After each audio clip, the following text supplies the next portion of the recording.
Chapter 1. I am here to save the suffering foreign people. Chen Zhao walked out of the airport with his luggage.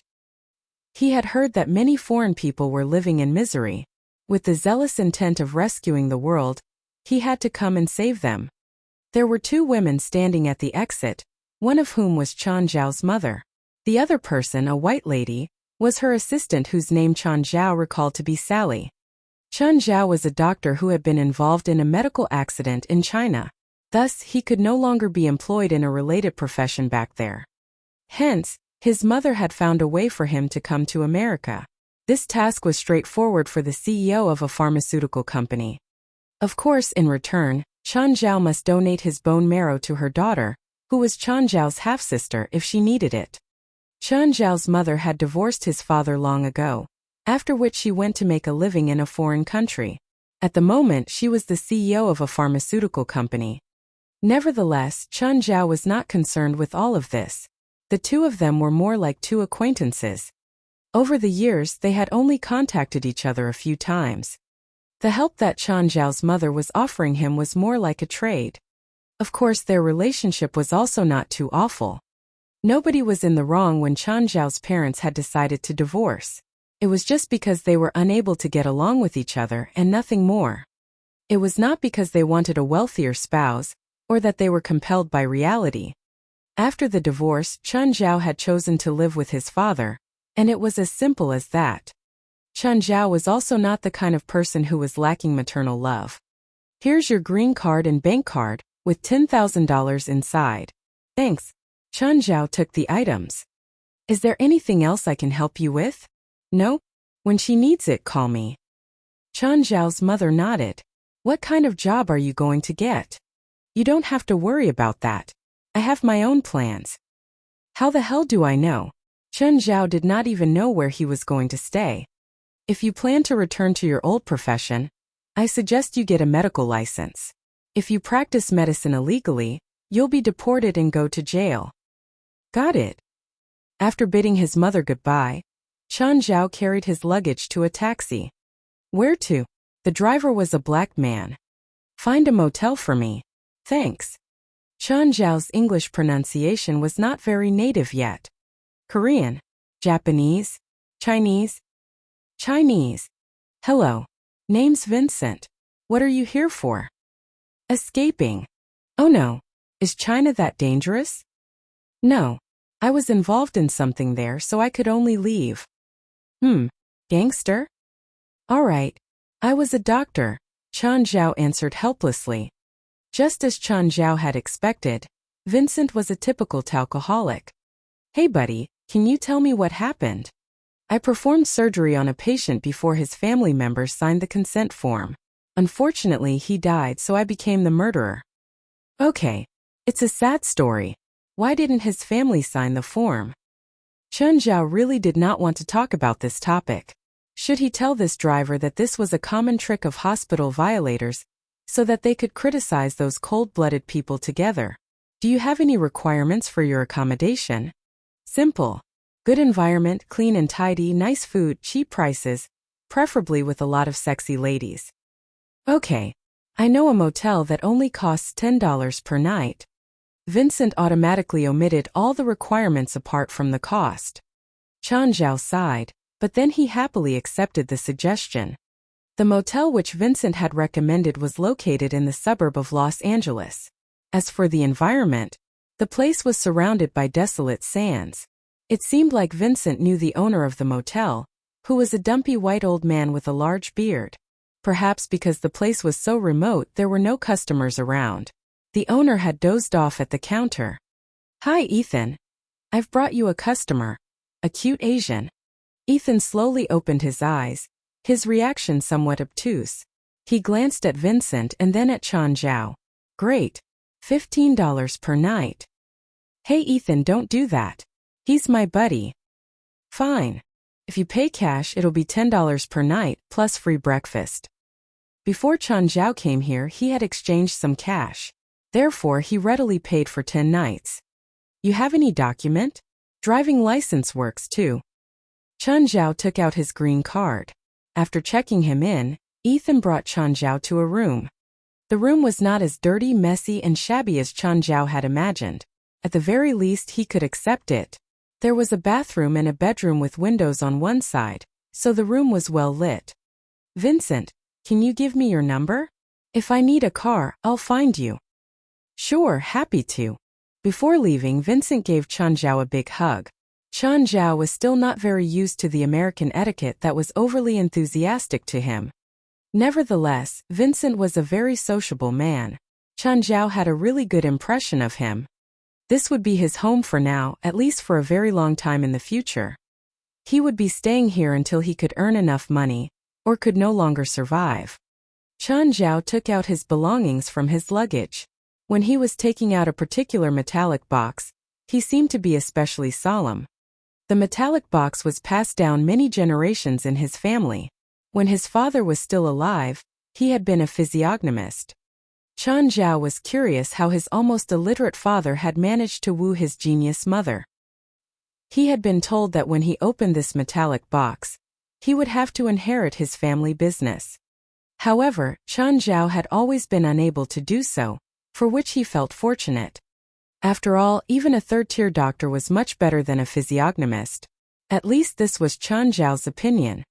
Suddenly, the front door opened fiercely, staggering Chen Zhao, who was right behind it. He lost his grip on the metallic box, which subsequently fell onto the ground. Then, the metallic box which Chen Zhao had failed to open countless times popped open in such an informal way. "I'm sorry. I hope I didn't hurt you." Ethan was standing outside the door, holding a burger and some fries in his hands. "Here, don't worry. Are these for me?" "Nope. I'm only upstairs to see if you need my help." "Seems like a no. Bye." Ethan's answer caused Chen Zhao's hands to freeze in the air. He felt very awkward and upset, especially since he was quite hungry. Chen Zhao closed the door again and picked up the metallic box from the floor. He had originally thought that the box at least contained something, perhaps a secret scripture or some treasures. However, there was nothing inside. This greatly intensified Chen Zhao's disappointment. It was twice as bad as the fact that he did not get any food. Chen Zhao was about to put the metallic box back onto the table when he kicked something with his foot. Where did this dog come from? Chen Zhao realized that a Shar-Pei had appeared beside his feet. "Hey, you better be more polite." The Shar-Pei turned around and spoke in a way that Chen Zhao could not comprehend. "I'm Beelzebub Vito, the Lord of Hell." Chapter 2. This Shar-Pei is a demon. Chen Zhao picked up the Shar-Pei. Apparently, a small minority of people will get auditory hallucinations after getting onto a plane. This is probably a hallucination, right? "Human, you are insulting a demon lord. Do you know what this means? Do you know that Chinese people have more than 100 ways to cook a dog?" Chen Zhao wasn't intimidated at all, mostly because he hadn't processed all this yet. "Human, you can't do this. You summoned me." "I summoned you? Did I?"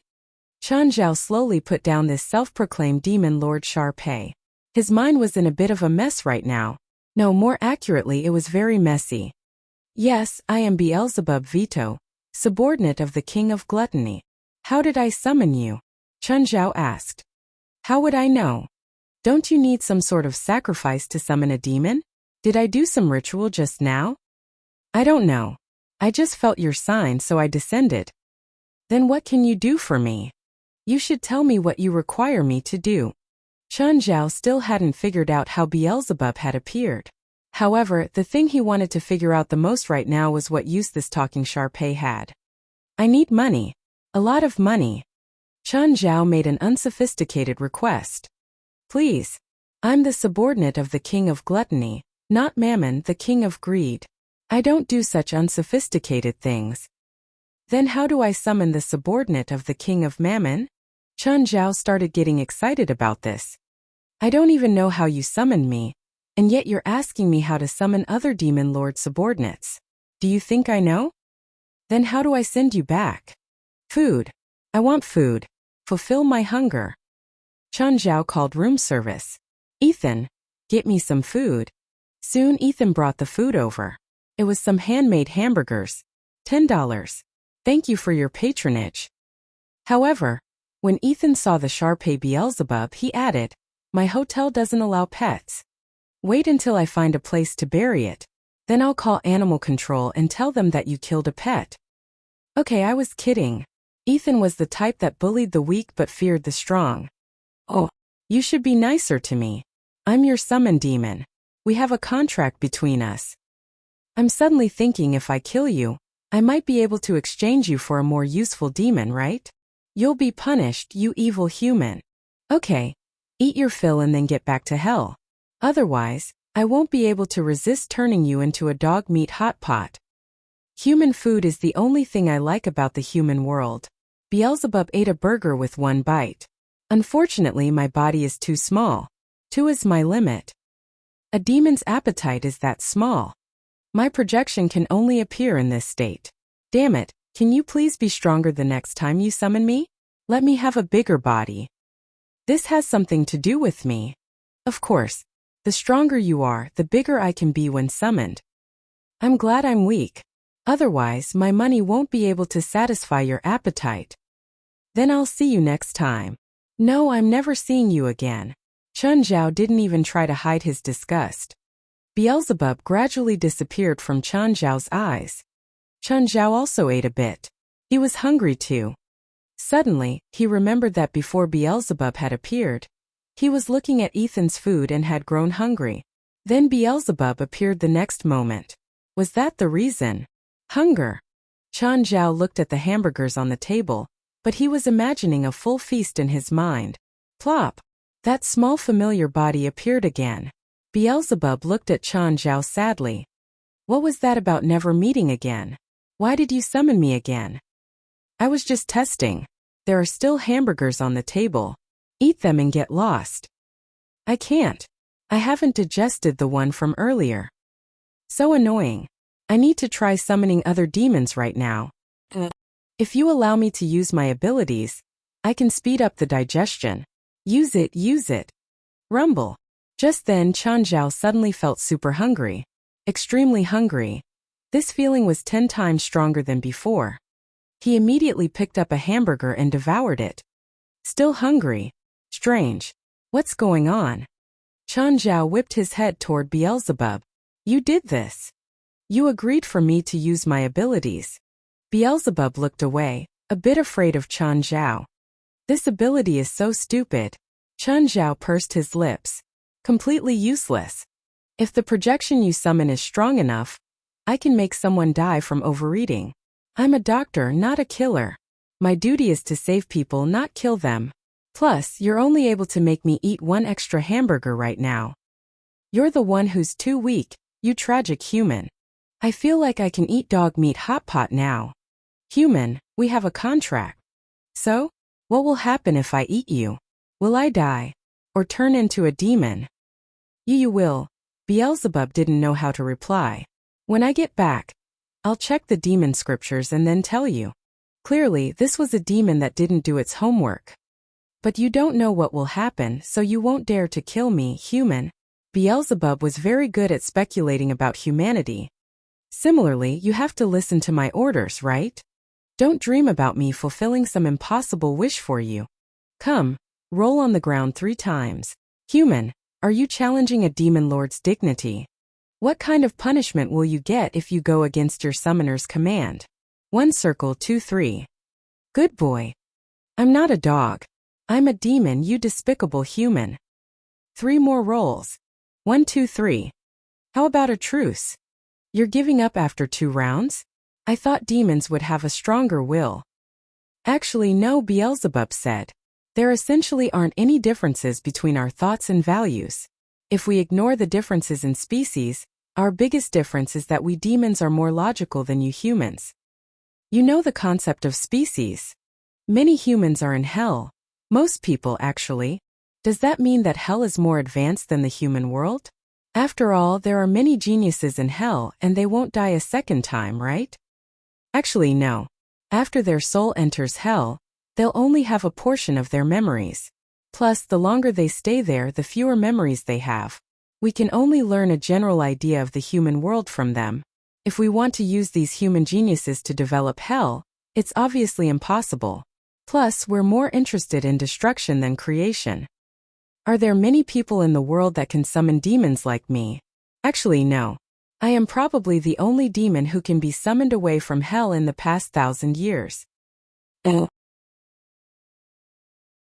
Chapter 3. I am the demon lord of our village. Chen Zhao looked at the metallic box on the table. Do you recognize that box? What box? That one. Which one? The one on the table. There's only a lamp on the table. What box are you talking about? Confusion was written all over Beelzebub's face. Puzzled, Chen Zhao glanced at Beelzebub. Are you sure that you are seeing nothing? Human, that's because there's nothing there. He or it could really not see anything. Is it because there's something special about the box? Chen Zhao was uncertain, so he walked forward to pick up the metallic box. However, from Beelzebub's perspective, Chen Zhao was holding nothing more than thin air. Chen Zhao opened the metallic box and realized that there was a bead inside. He was sure that before this the box was totally empty. Chen Zhao took out the bead. Immediately, Beelzebub shrieked, "Demonic crystal!" What? Demonic crystal? Chen Zhao was even more perplexed. Why would the so-called demonic crystal appear here? Also, what's its use? Moreover, Beelzebub seemed to be very concerned about the crystal. Give it to me. Beelzebub suddenly leapt towards Chen Zhao. However, Chen Zhao raised his foot and sent Beelzebub flying away directly. This crummy little demon was as weak as a normal Shar-Pei, apart from his weird ability. Since he was so anxious about the demon crystal, it must be something useful. Chen Zhao put the demon crystal back into the metallic box. Beelzebub shouted at once, "Where did you hide the demon crystal? Give it to me. I can fulfill all of your wishes." Hee. In which world would I believe you? Chen Zhao thought. Tell me what the demon crystal is first. Something to increase our lifespan, Beelzebub replied. Are you demons also troubled by lifespan? Of course.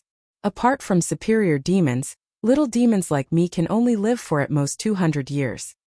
Didn't you say you're a demon lord? I'm indeed a demon lord, the demon lord of our village.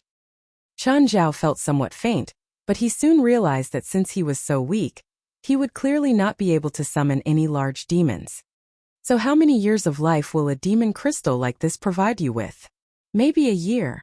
1 year. So short? What else do you expect? I'll be happy if such a small piece can grant me 1 year of life. Give that demon crystal to me. I'm almost dying. Without that crystal I might die soon. Tell me honestly, how old are you? Can't really remember. How old are you? I demand you to tell me the truth. Chen Zhao spoke in a commanding tone. Let's talk about something else. Are you rejecting my order? All right. I'm 30 this year. What? Only 30? Is that strange? If we use the age groups of humans, you would still be underage now, right? We demons are different. We already know a lot of stuff from birth and our bodies grow faster. In merely a few months' time, we will become completely mature. Oh, I forgot to mention this, but I am already the father of 15 children. My wife just gave birth to a nest of kids for me. Do you demons use nest to measure the number of children you have? Oh, knock knock. Who's there? Chen Zhao asked. Police. Open the door, please. It was a woman's voice. Chen Zhao did not believe the person right away. When he just arrived in this country, his mother had warned him that even if someone claimed to be a police officer, he must see some form of a proof first. Chen Zhao opened the door slightly with the chain still on. Then, he saw a lady in plain clothes holding a police ID in her hand. Hello. Can I help you? A robbery just happened downstairs. Can I ask you a few questions? Robbery? Are you suspecting me? No. In fact, the owner of the motel just said that luckily, you asked him to deliver food to your room. Otherwise, he would have probably encountered the robber. Hearing this, Chen Zhao heaved a sigh of relief. After all, he had just arrived and did not want to get into too much trouble. Chen Zhao opened the door. Do you want to come in and have a seat? The policewoman walked in and inspected the room. Is this your dog? Woof woof. Can I bite this human? Beelzebub gave out a series of barks. Strangely, however, Chen Zhao only heard him speak in words. I picked it up. I think it's a mad dog with some kind of disease, so you should not go near it. In fact, I was just planning to bring it to the vet in the next few days and get a dog license. Okay. Hearing Chen Zhao's words, the policewoman actually had a better impression of him. After all, only a caring person would pick up a stray dog. In the last 20 minutes you have been in your room. Is that right? Yes. Did you hear anything suspicious? No. Did you see anyone behaving suspiciously? I was in my room. I mean, did you look out of the windows? No. All right. If you recall anything later, you can call the police. Can I have your number then? Chen Zhao asked shamelessly. The policewoman grinned. Of course, but I am quite busy. If you want to buy me dinner, you better tell me early. The policewoman was not the very attractive kind of woman that would often appear in American shows, and she was somewhat big-boned. However, she had a great body. From what Chen Zhao had seen, she was at least D+. This is my number. We'll get in touch next time. Bye. See you, Jerlin. Right after Jerlin left, Ethan showed up. Chen, these are for you and your pet. Ethan was carrying a lot of food and drinks, including fries, burgers, and grilled meat. Ethan, I've already heard about it. Actually, I didn't do anything. No. Although you were unintentional, I believe it must be God's will. You must take these. All right. Thank you then. I'll stop disturbing you now. Have a good rest. Woof woof. Beelzebub barked wildly. It was clearly my credit. Why is it God's will? You ugly fat human, just go and die already. Does this little guy like me so much? Hearing Beelzebub's barking, Ethan smiled at once. Chen Zhao rolled his eyes. How in the world would you think that he likes you? He is cursing you. All right, little demon. Let's be quiet and not disturb the other guests. Chen Zhao petted Beelzebub. Chapter 4. Be a non-staff doctor. Knock knock knock. At night, Chen Zhao heard rapid knocks on the door. What time is it? Chen Zhao blearily opened his eyes. The sky outside the window was still dark. Chen, can you hear? It's me, Ethan. Chen Zhao got up in the dark and kicked something. Woof. Human, you're stepping on me. How come you haven't gone back to hell? I don't want to go back yet. Chen Zhao ignored Beelzebub and went to open the door. Ethan, what's wrong? Chen, I heard Vincent say that you're a doctor. Was. Not anymore. Something happened to a guest here. Can you go and check? I don't want him to die in my motel. Chen Zhao rubbed his forehead. Did you call the ambulance? The closest hospital is half an hour away. You can send him to heaven instead in half an hour. But I don't have a doctor's license. Don't worry. I know the rules. I won't say anything. Ethan pulled a few tins out of his pocket. Take this as your payment. Wait. Let me go get my tools. Chen Zhao had taken all his property out of the country this time. Most were medical equipment. However, the cost of transporting everything was more expensive than the equipment themselves. Chen Zhao's heart had hurt for a long while. Chen Zhao had worked in the emergency room before. The conditions were inhumane though, so he had himself transferred to the surgical operations department. However, it turned out to be even more stressful than the emergency room. After turning a corner and passing 3 rooms, Ethan pushed a door open and let Chen Zhao in. Chen Zhao saw a young girl trembling on the ground. There was spilled white powder beside the table. She is overdosed? Chen Zhao asked. He immediately checked her pulse, pupils, and heartbeat. The heartbeat was slow, her blood pressure was low, pupils were constricted, and lips were purple. I don't have naloxone. Chen Zhao's expression was serious. Is there anything you can do? The fastest ambulance needs 30 minutes. Can't help it, Ethan said helplessly. She's only 16. I hope she can survive. Please do your best. Chen Zhao thought for a moment. This girl inhaled the drugs. This meant that if he could force her to vomit, he could reduce the symptoms of the overdose. She could at least survive for half an hour. He took out a set of silver needles and inserted them into her cheeman, tiandu, and lingtai pressure points. He'd learned this acupuncture technique from a friend of his father. However, he never saw that man after his father passed away. These 3 pressure points were connected to the stomach and could stimulate vomiting. However, he waited for a minute and the girl had no reaction. Chen Zhao's expression changed slightly. Lifting the girl's shirt, he touched her stomach. Empty stomach. Ethan, do you know when's the last time she ate? She hasn't gone out in 2 days. Yesterday she called me to get her food, but she didn't call me today. Any problems? Drugs made 1 week in the first place. If she had an empty stomach, it was even easier for her to overdose. It was the most fatal if she ingested the drugs but couldn't dilute it with food. We must stuff food into her, and then make her throw it up along with the drugs. Hurry and get food, Chen Zhao said. Can you make her eat? I can try. If I don't, she won't be able to make it past 30 minutes.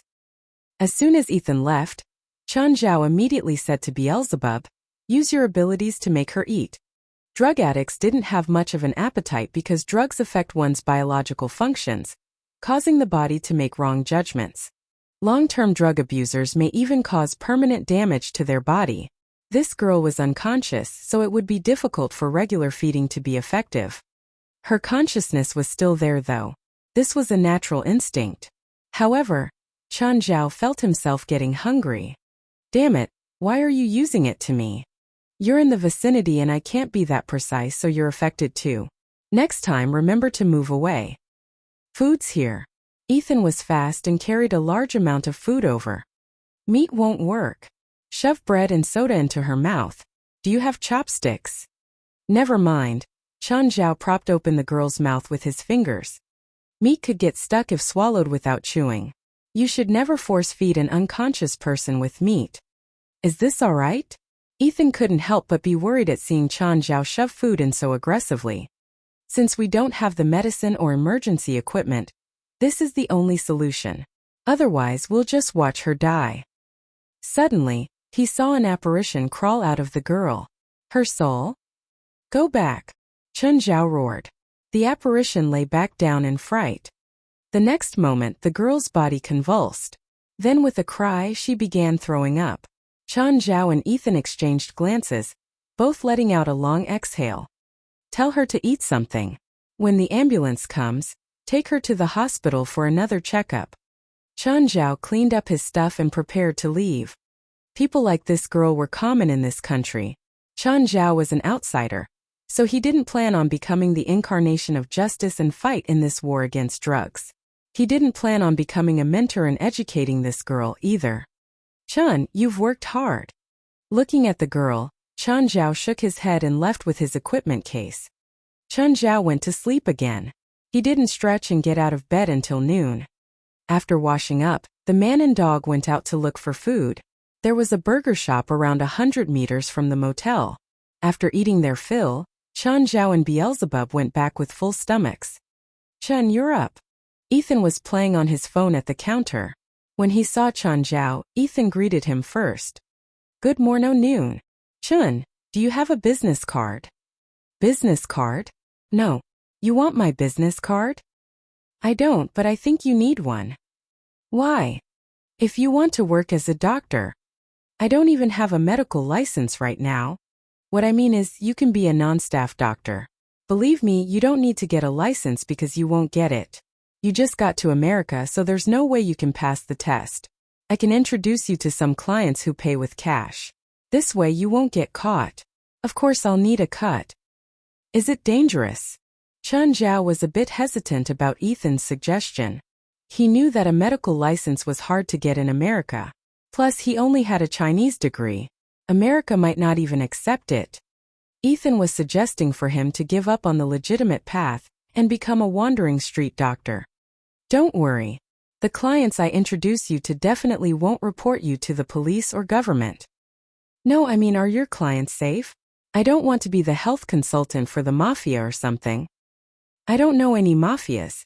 Some might be involved in the underworld, but don't worry. If I introduce clients to you, I'll definitely ensure your safety first. Chapter 5. The First Client. In order to get a medical license, one would need to familiarize oneself with the medical laws in America and other related rules.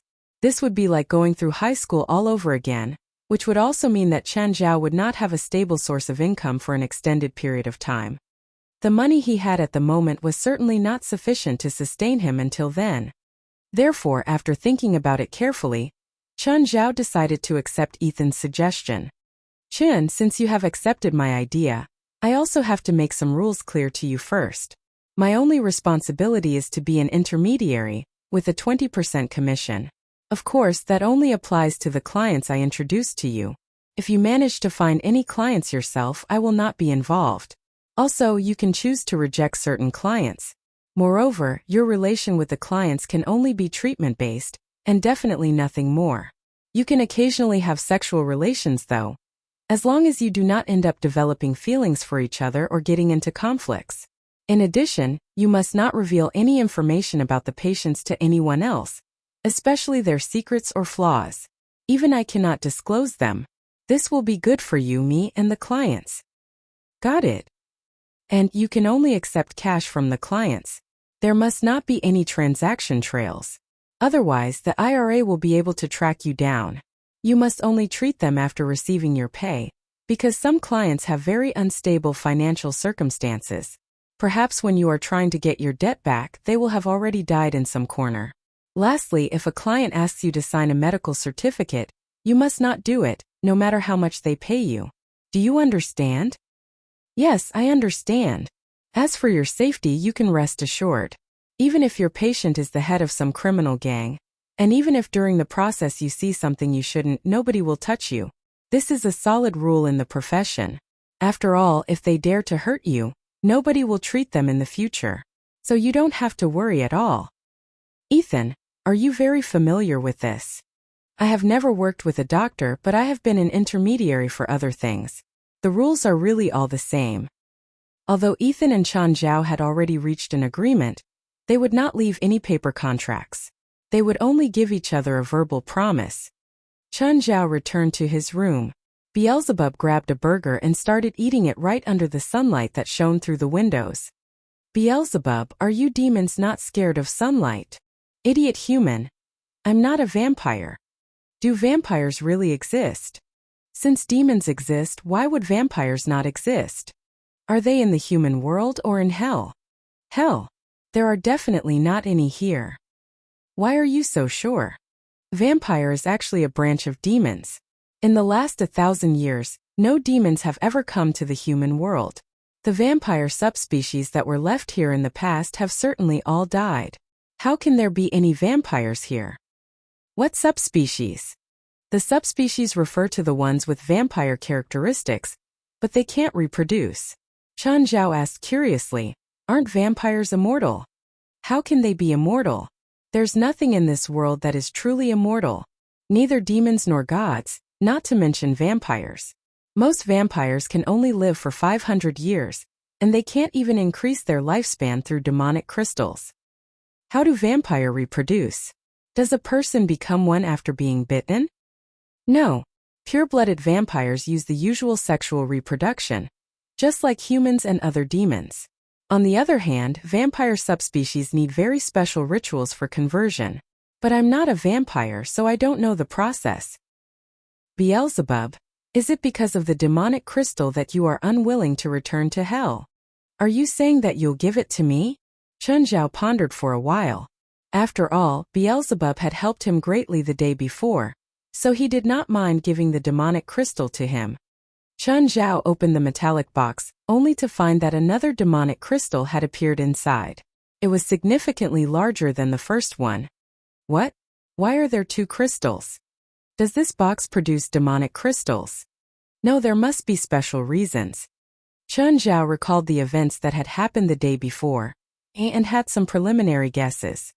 Was it because he saved people? The first demon crystal appeared after he called Ethan to deliver food to his room, allowing him to avoid the dangerous robber. Was the appearance of the second crystal due to the fact that he had saved that girl? Beelzebub, how many years of life can this demonic crystal grant? Right away, Beelzebub turned into a real Shar-Pei. He lied on the ground before Chen Zhao and stuck his tongue out, his eyes glittering brightly. At least 5 years. How many demonic crystals do you have? It's none of your business. Take this and scram back to hell now. Woof! Beelzebub took the crystal with his mouth, after which he slowly disappeared. Chen Zhao grabbed the smaller demonic crystal, wondering if it had any uses to humans. He should have asked Beelzebub how to use it. Just then Chen Zhao's phone rang. Chen, are you free? I found you a client. You'll get paid $300. What illness is it? I have no clue, but it seems to be urgent. Send the address to my phone. Done. If you don't know the place, you can find Vincent. He has been driving for 10 years and is very familiar with Los Angeles. You have his number, right? Right. Chen Zhao called Vincent, who happily agreed to help. Soon Chen Zhao was in Vincent's taxi. Vincent made many turns in the city. After 20 minutes, they arrived at their destination. Chen Zhao rolled down the car window. Is this the place? Before them was a villa surrounded by many palm trees. A metal gate was present at the entrance. Chen Zhao walked to the gate and said to the guard, Hey buddy, I'm the doctor. Mr. Dell has an appointment with me. Wait a second. The guard took out a walkie-talkie.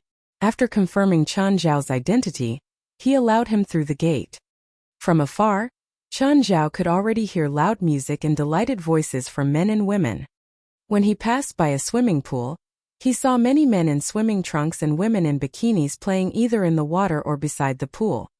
Inside the villa, there were similarly many lovebirds flirting with each other. Some were even making out at the corners of the building. Under the guidance of the guard, Chen Zhao pushed open the door to a bedroom. There was a couple inside the room.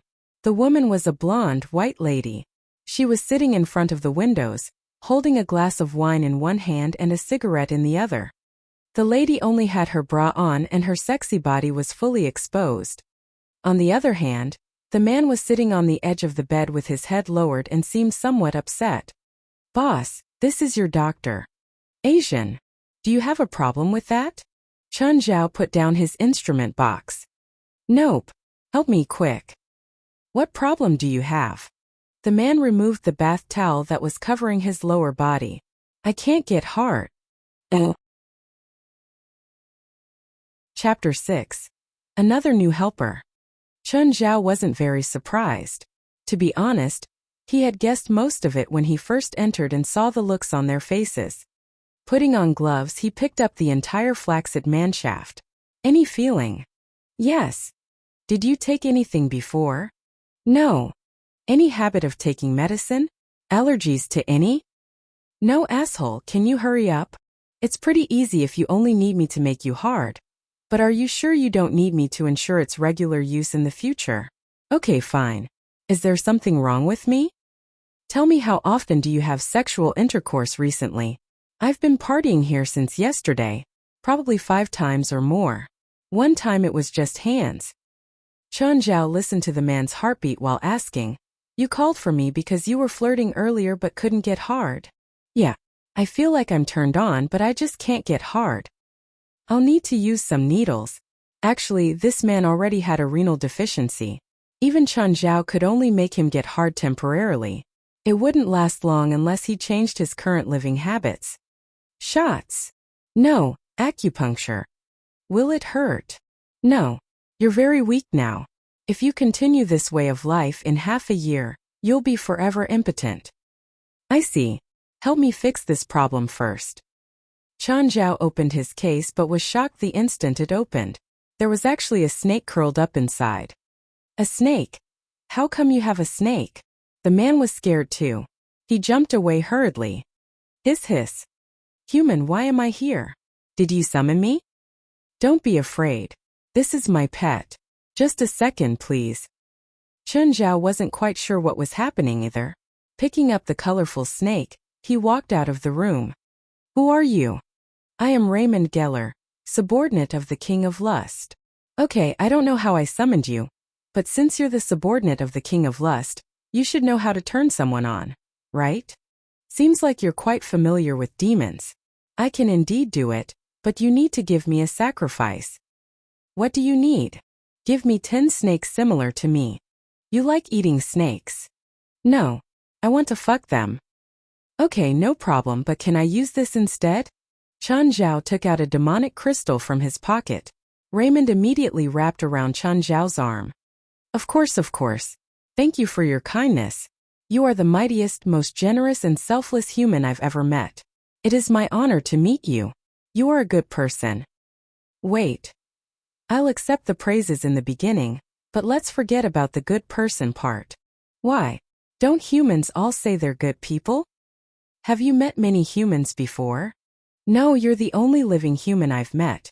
I have enslaved a few human souls though. And yet you say that I'm the mightiest, most generous and selfless human you've ever met. Is there a problem? You're the only one, so you're naturally the mightiest, most generous and selfless human. That makes sense. Chen Zhao nodded.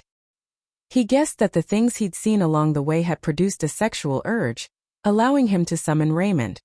If you can cast your power on him, how long will he last? That depends on your wishes. I can make him die from exhaustion in 7 days if you want, or I can strengthen his abilities. No. Just keep him in a normal state and have sexual urges when appropriate. Chen Zhao was clear about his position. He was a doctor and not a killer. It won't last too long. Half a year at most. It doesn't need to be that long, Chen Zhao said. I plan on having a long-term business. Then there's no problem. Chen Zhao thought that his acupuncture could relieve the client for a few months. Raymond could also relieve him for a few months. When the time was up, the man would come find him again. It would be worth the $300 too. A few minutes, Chen Zhao returned to the room. Oh, where's your snake? A snake head poked out of Chen Zhao's collar. The man was a bit afraid. It won't bite you. Raymond, say hi to my friend. Raymond slithered out of his collar and down Chen Zhao's arm to the man's hand. The man was still afraid. It won't bite anyone? It looks like a really poisonous snake. Raymond rubbed his head against the man's palm. Then he slithered along Chen Zhao's arm and crawled back into the pocket. Huh. Interesting little thing. I'm considering getting one too. Del, if you dare get one, we're breaking up, the woman yelled immediately. The man named Del surrendered immediately. Okay, dear. I was just kidding. I advise you not to raise snakes. Snakes don't actually have high intelligence and are very hard to train. Don't think about raising one just because you see someone else raising one. Poisonous snakes are especially dangerous. How did you train it? It looks really obedient. For your happiness, let's get back on topic. Done, Chen Zhao said, standing up. Done? But I don't feel anything. Del looked down and saw that there were needles sticking out of his thigh and dick. Ah. When did you put them in? I'll also prescribe 2 sets of traditional Chinese medicine. Go get the medicine from a traditional Chinese pharmacy. When will it come into effect? This time you should be able to get your soldier back up in less than 10 minutes, but you better listen to my advice. After all, this will only last for 6 to 8 months. I feel it. I'm hard. Del yelped excitedly. Okay, Tsura, come on. Wait, should we take care of the bill first? You wait. Tsura, let's get started. Mr. Del. Chen Zhao looked at Del annoyed. This is my country. I'm telling you to wait, Ching Chong. Chen Zhao narrowed his eyes and pet Raymond in his pocket. Are you sure you want me to wait? You, what's going on? $300. Thank you for your patronage. If you need me again, you better prepare $3,000. Cash. Okay, I'll pay. Make it hard again right now. Chen Zhao patted Del's shoulder. Del's lower body felt motivated once again. Chapter 7. How dare you seduce another demon behind my back? Del did not rush back onto the bed this time. Instead, he sent Chen Zhao out of the manor. I'm sorry, Chen, it was my fault. I hope that if you have time in the future, you can visit and be my guest. My manor will always be as lively. I think those girls will also welcome you. Of course, that includes Tsura. Thanks. If I have time, I'll come. Chen Zhao did not really want to waste his time here, although such a debaucherous scene was indeed alluring. It seemed like he should find a female companion first. Chen Zhao unlocked his phone and found the number of the policewoman Zhirlin, whom he had just met the day before. She would be a great choice. After returning to the motel, Chen Zhao approached the counter. Ethan, here's your share. $60. So how's your first client? He was really hard to deal with. Next time if he asks for my help, tell him it'll cost $3,000. You're mad $3,000? He's rich, but he'll definitely not accept this price. Believe me, he will. Seeing Chen Zhao's confidence, Ethan bared his teeth. I have indeed picked the right person. From the moment you saved that girl yesterday, I knew that you're not a usual doctor. Fine. Although I have learned Western medicine, my Chinese medicine knowledge isn't too bad either. No, that's not what I'm not talking about. Yesterday you shouted at the girl's soul and forced her to return to her body, right? You. Although I couldn't see it, I've guessed it. It must be the case. You're a so-called wizard doctor, right? Please, Ethan, stop joking around. I'm not joking. I can tell what kind of person you are just by looking. I must be correct. That night, even the paramedic that came later said it was a miracle that the girl could live. I'm hungry. Give me 2 burgers. Ethan, your burgers are really nice. Of course, but it's $2 for one. Can't you treat me to a meal? I can give you half price, but you can forget about getting it free. Alright, and a bottle of Coke. Chen Zhao took out a bottle of Coke from the fridge at the side. Aren't you doctors always claiming that carbonated drinks are bad for health? We doctors also say that drinking is bad for the body, but we still drink. Oh. Chen Zhao returned to his room and opened the metallic box, where he discovered that there was another demonic crystal inside. However, the piece this time was extremely small, perhaps only about the size of the tip of a finger. Are you not returning to hell? Raymond crawled out of Chen Zhao's shirt. However, he could not see the metallic box. In fact, he was not even able to touch it. Human, do you really want me to leave you? Up to you.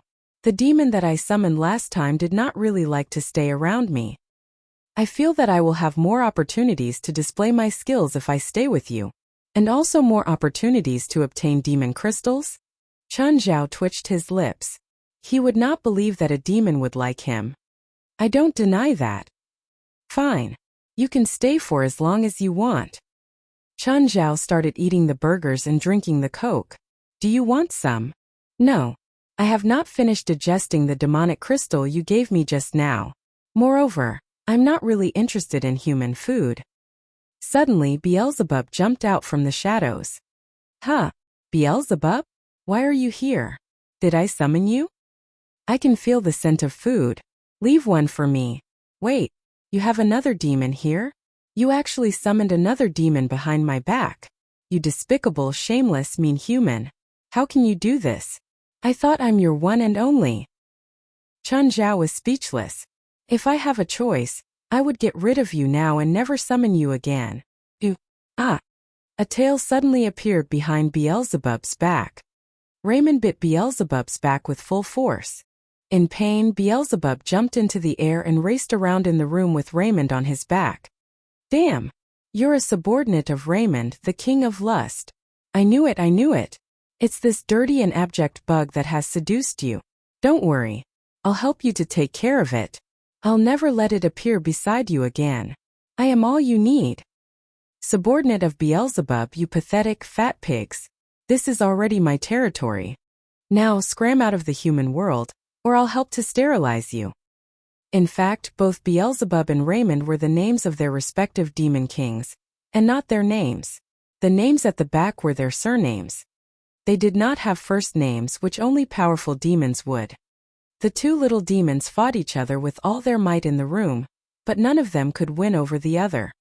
In hell, demons had territorial awareness. However, they were in the human world, Chen Zhao's territory. Oblivious to the fight between the 2 demons, Chen Zhao started tidying up his clothes. Just now he had managed to ask Zhirlin out. Zhirlin had agreed to have dinner with him. Raymond crawled beside Chen Zhao's feet. Human, bring me. I can drown that woman in ecstasy. I'll become your most useful and most powerful demon servant. No need for that. I'm confident in my own ability. Human, bring me. No matter how what you treat her, I'll make her fully satisfied, even if it's dog shit. Chun Zhao raised his foot and sent Beelzebub flying away directly. Oh. As Chun Zhao's personal driver, Vincent made a punctual arrival at the motel.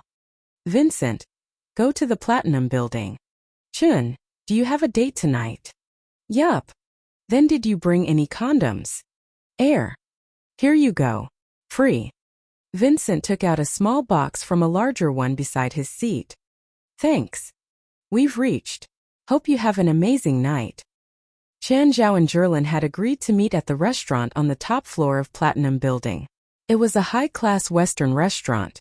Its interior was somewhat dim, but all its seats were near the windows.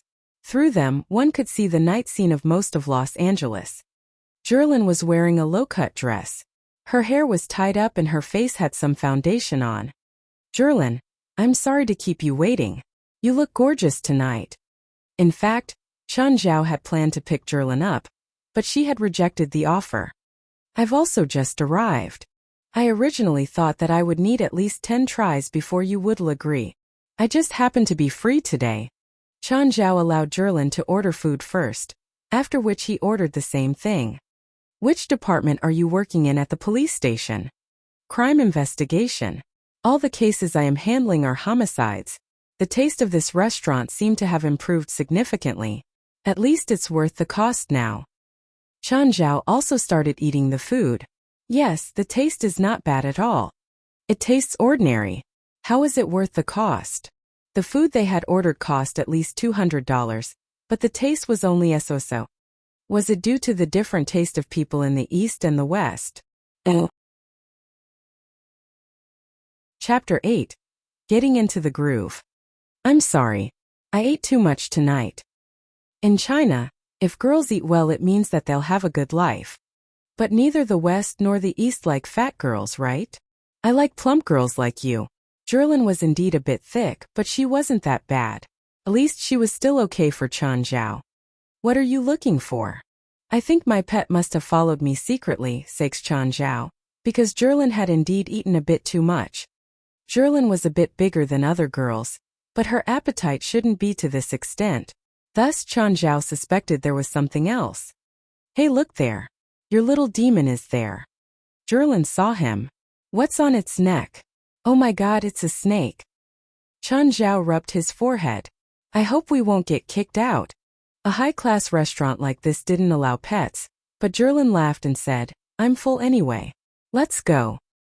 When they reached the entrance, the two demons followed out too. How come it has a snake on it? I found it yesterday and they became friends. Good friends. A dog and a snake can be friends? That's incredible. Does it bite? No, he's very obedient. His name is Raymond. Since they were here, Chun Zhao had to use them well. Raymond, say hi to Zhilin. Raymond raised his head up high and then nodded up and down. Oh my, it's so smart. How did you do this? Unbelievable. A snake is greeting me. How did you two get over here? Oh. Chun Zhao found out soon. They'd secretly gotten onto Vincent's car at the same time that Chun Zhao had. Where are we going next? How about we go to my place? Chun Zhao glanced at Raymond.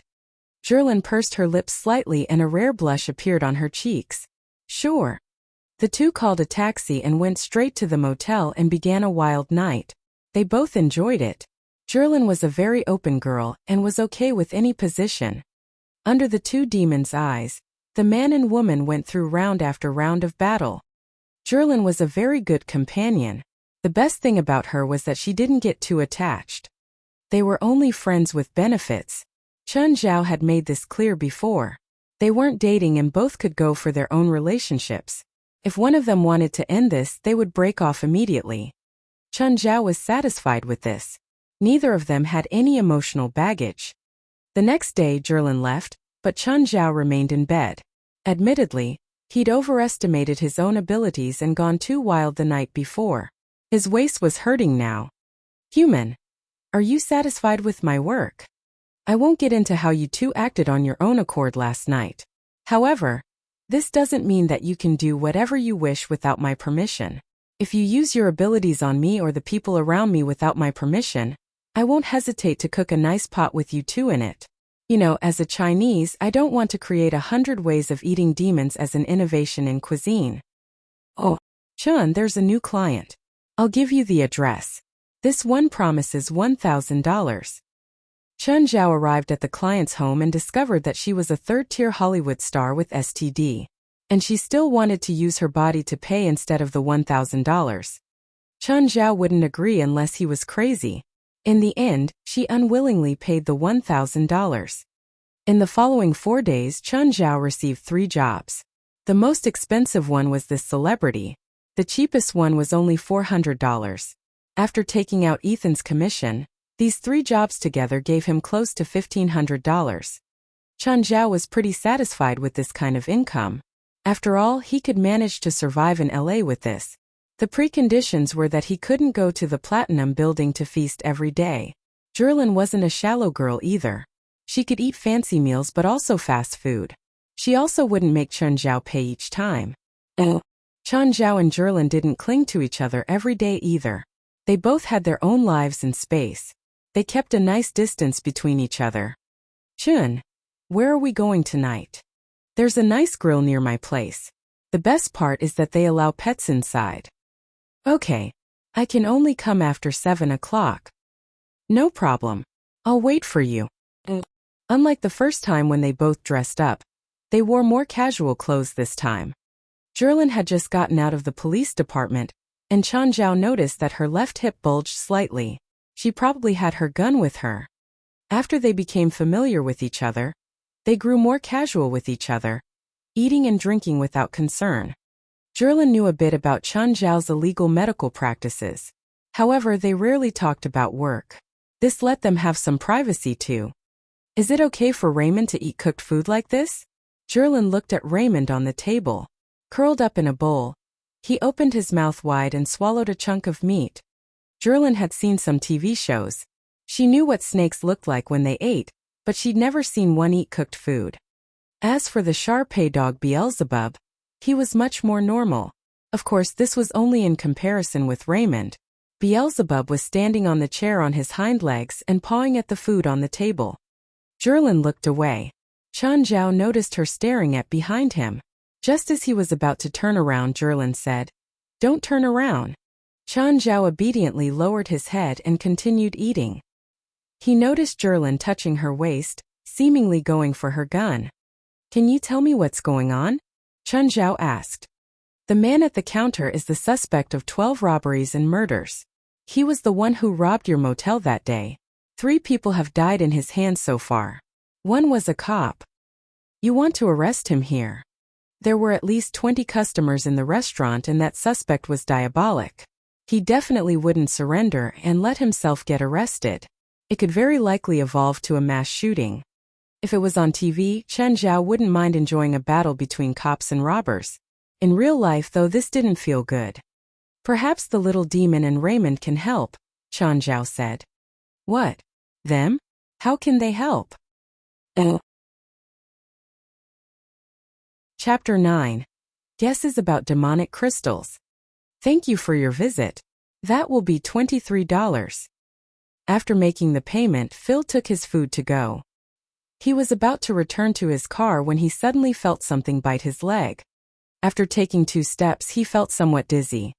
He barely managed to force himself to walk for 2 more steps. However, on his next step, he finally lost his balance. Phil gritted his teeth. He already noticed the woman who had been sitting in the corner stand up. From her action, she was clearly taking out her gun. Phil had been frequently dealing with the police and had ended up in jail 4 times. He had already recognized the woman as police. His strong willpower allowed him to draw his gun.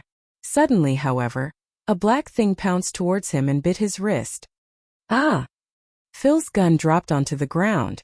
Before he could pick it up, Jerlin had already approached him and kicked the gun away. Freeze! Jerlin, he can't move already, but I need to perform first aid on him. Waiter, you don't need to be afraid. This lady is a policewoman, and this man is a wanted criminal. We've already called the police, so you don't have to worry about it. Raymond was a demon, but he was also a venomous snake carrying neurotoxin. Luckily, his venom was not too strong, or at least considerably weaker than that of a viper. Moreover, the purpose of his venom was not to kill but rather to cause hallucinations. Jerlin realized that although Phil was poisoned and unconscious, his lower body was actually raised high. Bastard! Without mercy, Jerlin kicked Phil's crotch. In fact, Jerlin was mistaken about this criminal Phil who had been bitten by Raymond. Raymond was a subordinate demon of the King of Lust. His venom was hallucinatory and even aphrodisiac. Therefore, the unconscious Phil was probably having some erotic dreams at the moment. Fortunately, the entire process was extremely smooth, so smooth that Jerlin could hardly believe it. A repeat criminal who had killed 3 people was actually taken down in such an effortless way. It was all thanks to Raymond and Beelzebub, especially the former. Jerlin had seen very well-trained police dogs whose performance was no weaker than Beelzebub. The only difference would be their sizes. However, she had never seen such a clever pet snake. The snake could actually execute a complicated order. It really bit the person whom Chen Zhao asked it to.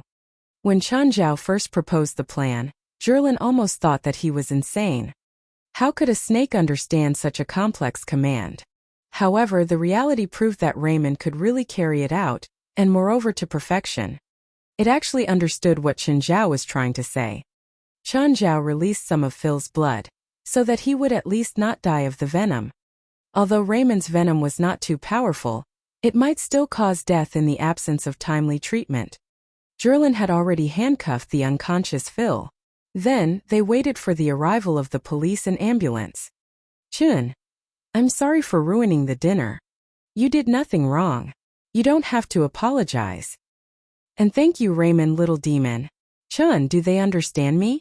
Or do I have to do some kind of special gestures? Nope. They're smart. Fortunately, there was no surveillance system in the restaurant. In fact, Chen Zhao had realized that not as many areas were under surveillance as he had expected. Because they had just caught Phil, both the dinner and the subsequent event were cancelled. Jerlin needed to return to the station herself to file a report on the process. However, she did not tell anyone the real parties involved. She only conjectured that Phil had already been bitten by a poisonous snake before entering the restaurant. Later, he tried to fight back with his gun, but Beelzebub managed to bite his wrist. Raymond was nowhere mentioned. After all, if she said that Phil was actually taken down by a man who could control a venomous snake, everyone would either dismiss her as being crazy or send Raymond into a laboratory. When Chen Zhao returned home, he discovered that a huge demonic crystal had appeared in the metallic box. Chen Zhao gasped in surprise. This new demonic crystal was bigger than all the previous ones combined. The previous demonic crystals were all like beads, while the new one was almost half as big as a normal adult fist. Chen Zhao must have obtained it by capturing that criminal, but he was shocked at the size of the newly attained crystal. Was it true that capturing bad guys for the police had more value than saving people as a doctor? No, this shouldn't be the case. It must be that the criminal would probably bring greater harm if he was not captured. Hence I received such a large piece. Just then Jerlin called. Chun, thank you so much today. Jerlin with us, you don't have to say that. No, I have to. You have no idea. That bastard has killed way more than 3 people. We also managed to save 3 girls from the temporary hideaway he confessed to us. Luckily we found them in time. Otherwise, I can't imagine how they might end up. It's really nothing. Chen Zhao guessed that it was like a token of merits and virtues.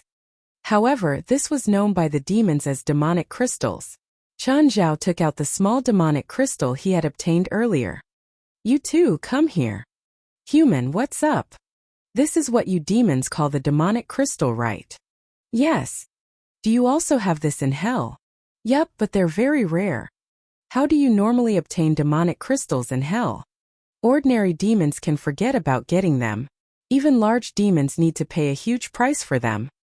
So how do large demons get them? Likely from mining. Demon mines contain a small number of demonic crystals.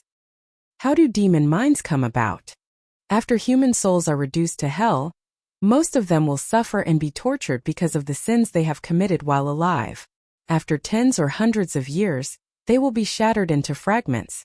The large demon lords will bury these fragments in special regions. When they have accumulated to a certain amount, and after another hundreds of years, demon mines will be formed. Demonic crystal is the mineral that forms in demon mines. If the whole demonic crystal thing is really like a token of merits and virtues, Chen Zhao thought, then can we deduce that only sinners fall into hell? But even sinners must have done something good while alive, so they have also accumulated some kind of virtues. After they have suffered enough and turned into soul fragments, their merits and virtues would still be contained in these fragments. After a long time they would turn into demon mines, and their virtues also condense into demonic crystals.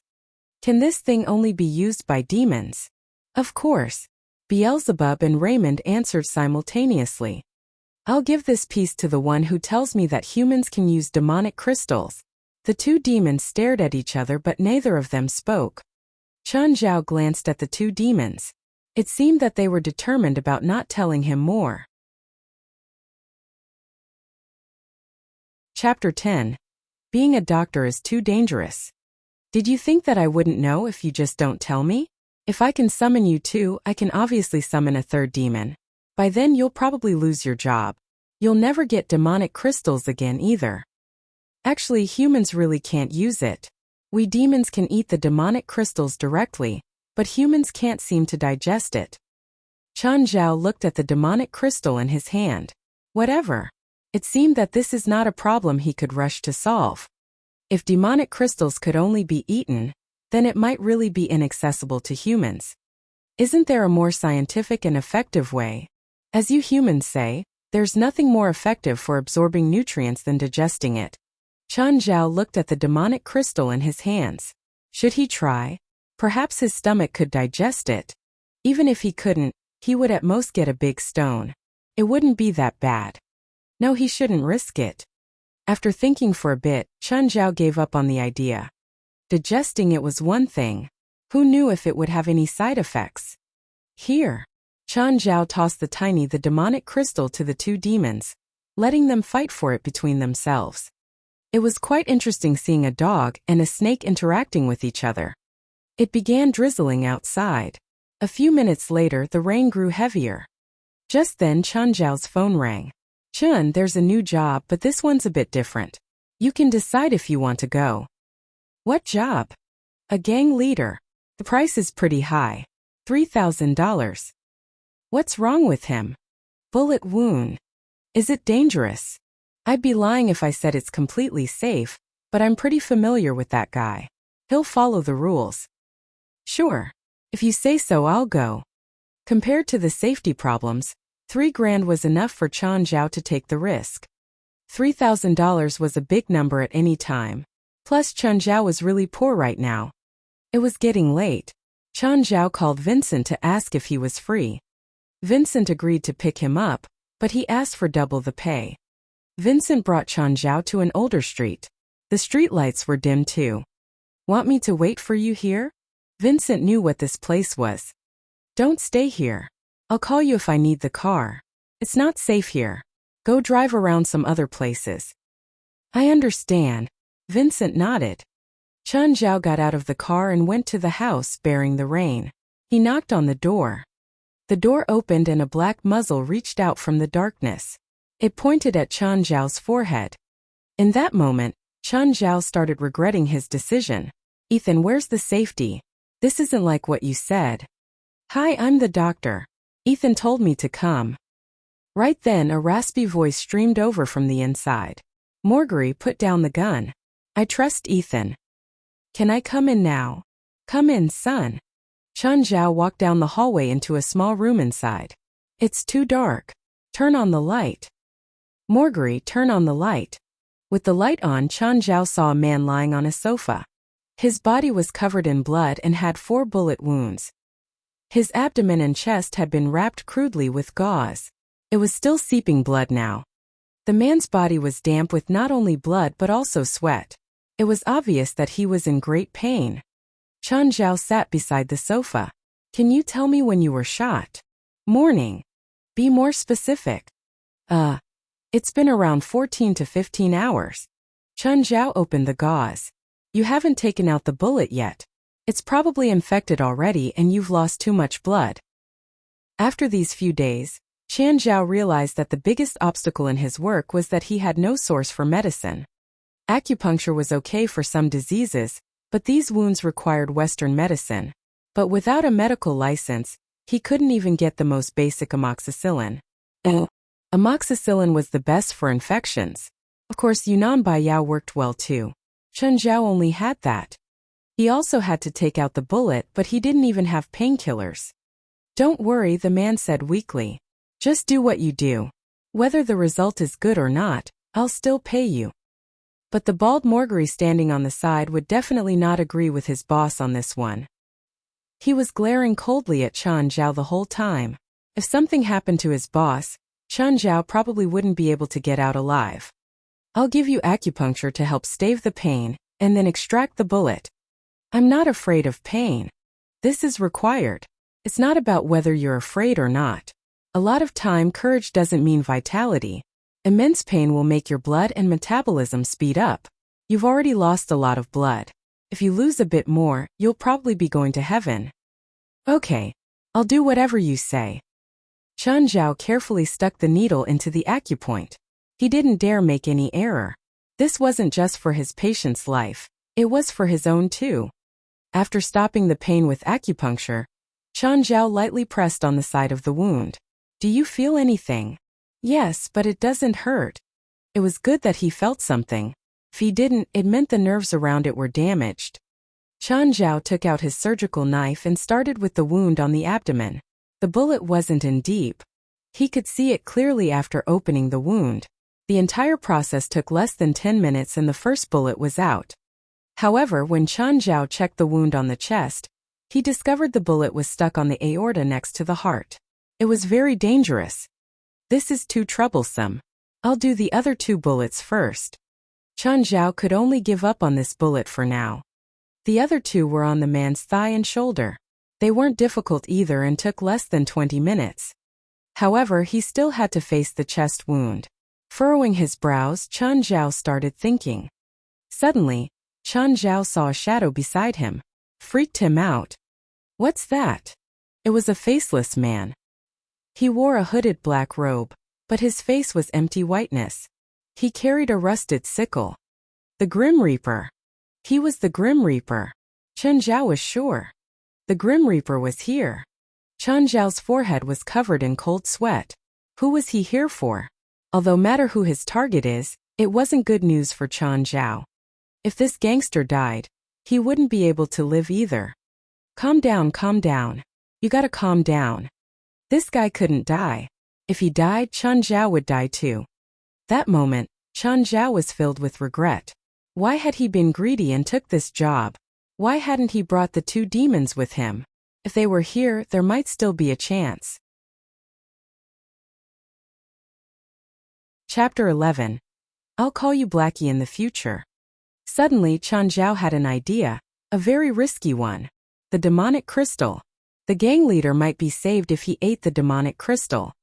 However, Chen Zhao must not feed him the entire piece. Chen Zhao took out the demonic crystal, after which he raised his head and asked Morgari, "Do you have a hammer?"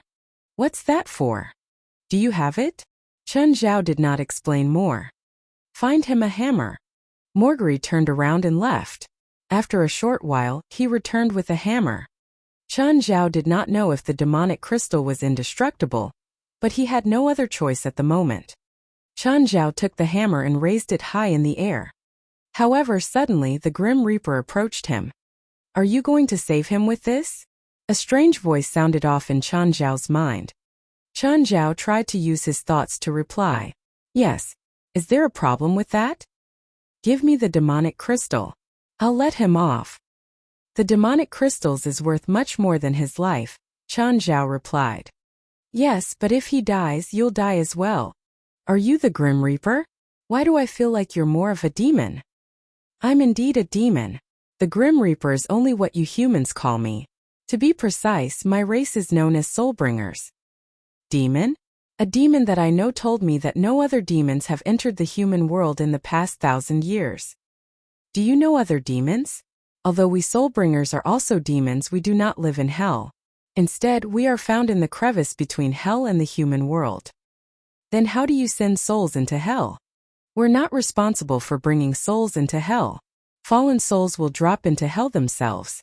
We soul-bringers are only in charge of special souls like his. How is he special? He is both a bad guy and a good guy. There are both the bright side and the dark side of human nature. We'll bring him to the crevice. Then we'll strip the useless part off, extract the rest, and refine it into a demonic crystal like the one in your hand. Therefore, if you give that crystal to me, I'll let him go. Can you decide whether he lives or dies? No, I can't, but I have a say in if he dies now. He still has some vitality in him. As long as you don't kill him directly, he still has a chance to live. I can only give you half of it. He's only worth that much. Deal, the Soulbringer replied readily.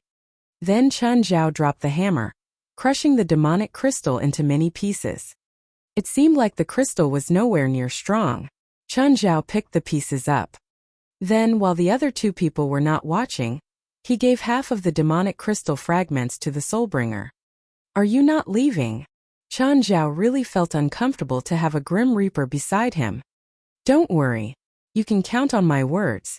I won't break my promise. I just want to tell you that your surgery will succeed, but 20 minutes later, he'll still die from a gunshot. Chun Zhao's body trembled. Who is it? Morgri? Nope. It's a female. Chun Zhao blinked in astonishment. Should he tell him? Chun Zhao raised his head. He looked at the gang leader and then at Morgri. Are your wounds caused by a woman? Immediately, Morgri drew his gun out and pointed it at the back of Chun Zhao's head. How do you know? Before I came in, I saw a woman on the street. That's why I asked. Isn't it abnormal for a woman to appear at this kind of place at this time and in this weather?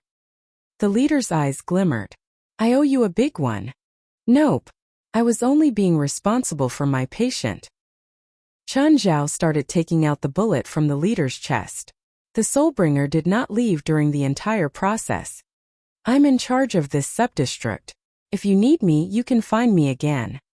Is there a Grim Reaper, Soulbringer at every subdistrict? Not exactly. We exist between the light and shadows, and are only attracted by souls with complex personalities like this one. We're not confined by hell.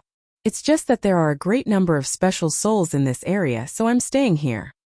Is it true that as long as you're here, you can determine the life or death of everyone? We can't determine the life or death of anyone. Instead, we can only sense the scene before someone dies. For example, just now I told you the cause of his death, and then you told him, thereby helping him to avoid it.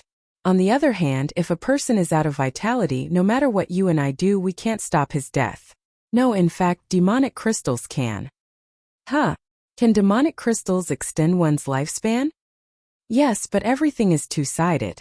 Demonic crystals can extend one's life, but it similarly destroys one's bodily functions. It's just like how you doctors always say that overdose is bad. It's the exact same reason. The human body cannot tolerate too many demonic crystals. Only demons can eat them directly. If you want to extend a person's lifespan with demonic crystals, grind it into powder and feed an extremely small amount to him. It's best if you give it to old people though. If young people like you eat it, the demonic crystal will destroy your bodily functions and make you extremely weak. You'll need a long time to recover. Got it. Chun Zhao took out the bullet carefully and at the same time stopped the gang leader's bleeding. Your life is safe for now. At the moment, the gang leader was still very weak. He nodded gently. Thank you. I need to take my pay, and then I'll leave. Morgri paid Chun Zhao $3,000 exact. Chun Zhao did not want to stay here for any longer. However, the Grim Reaper left with Chun Zhao. If I need your help in the future, how do I contact you? If you're in this area, I will be able to sense your presence. Whether you need it or not, I'll come and chat with you. If you need me to go to another place, you need to tell me early. Moreover, if I leave this region, my sense of death will not be as strong. If the person is already targeted by another Soulbringer, I will no longer be able to feel his death. The death of any individual can only be felt by one Soulbringer. Can I ask you a question? What? If I run into danger and need you to protect me, can you do it? I can't save you, but I can make your adversary's death come early. Chen Zhao felt that the ability of the Soulbringers was most compatible with his profession. At least it was much more useful than the two little bastards Beelzebub and Raymond. Oh, do you have a name? Or are you under anyone? Death has no name. Also, we are not subordinate to any of the demon kings. I'll give you a name. It's really weird to call you Grim Reaper or Soulbringer. Of course, if it's taboo for you, then forget it. A name? I have no taboos. You're the only human who wants to give death a name. Look at how black your entire body is. I'll call you Blackie then. Alright. I'm Blackie from now on. Oh. Chapter 12. A job from the police. The car came. It was still Vincent. Want to come? No, Blackie answered. I want to walk around and see if there's any new prey. Blackie didn't tag along this time. It was truly stressful to have a Grim Reaper around. This was a real Grim Reaper. A demon who hunted for souls. By the time they returned to the motel, it was already 3 a.m. Chen Zhao was extremely tired. He took a quick shower and went to bed. When he felt the two assholes, Beelzebub and Raymond, in bed, anger suddenly rose up in him. He was toiling outside to make money with his life on the line while these two were sleeping on his bed. Raising his hand, he tossed Beelzebub and Raymond out through the window.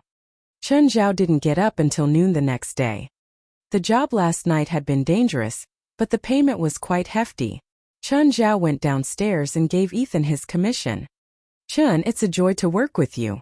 At least you won't fool me. The people I worked with before, they always tried to fool me with all sorts of excuses.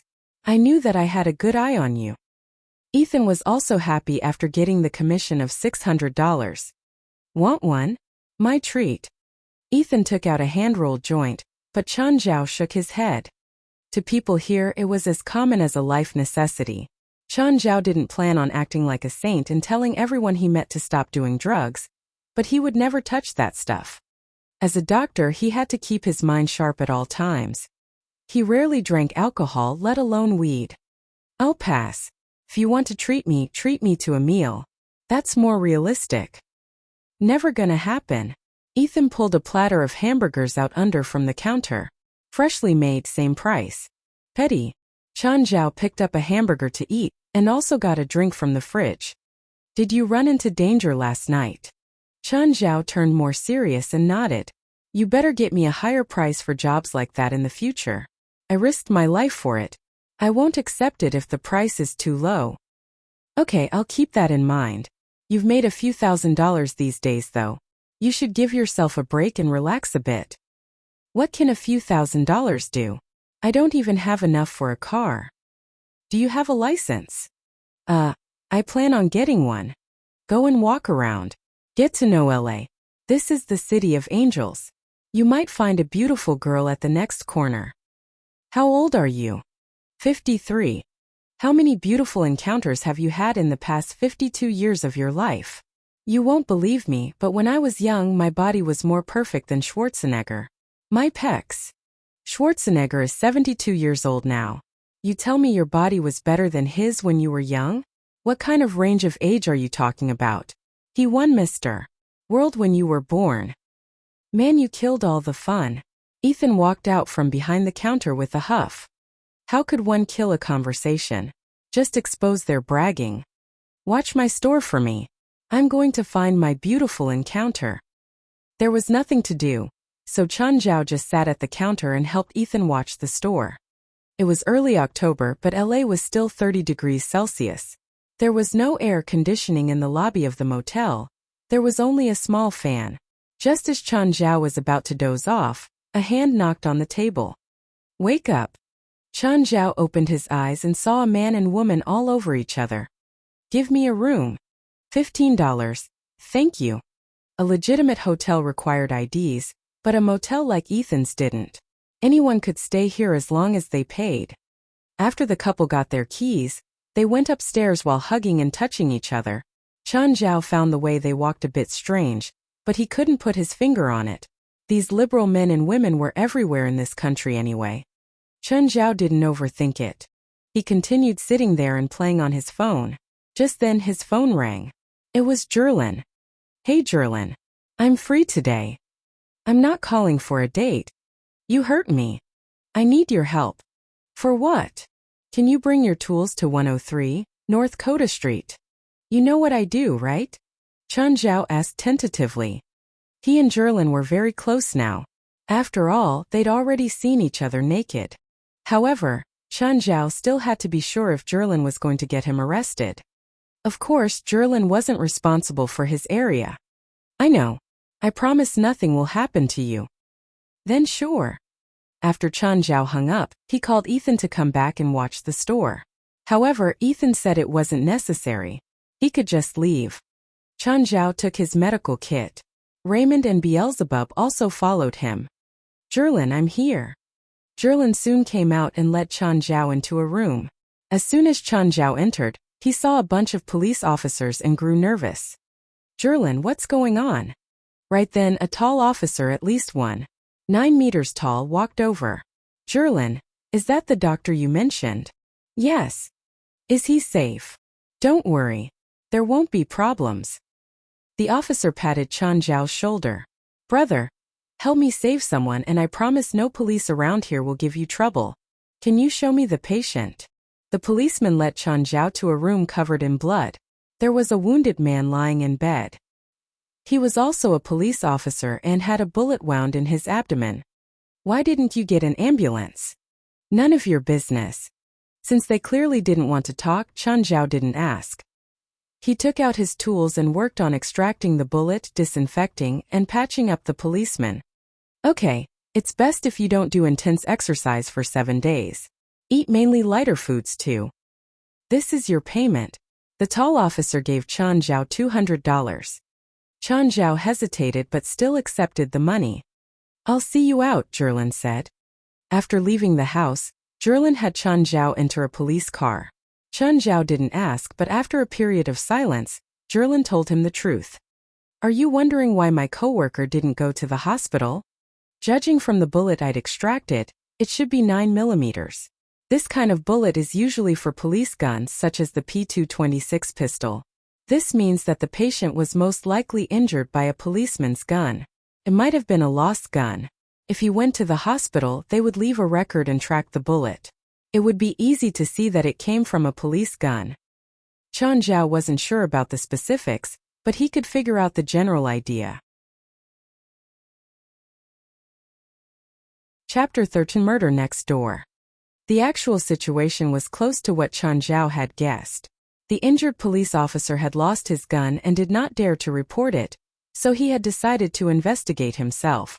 In the end, he met the person who had stolen the gun from him and was wounded by his own gun.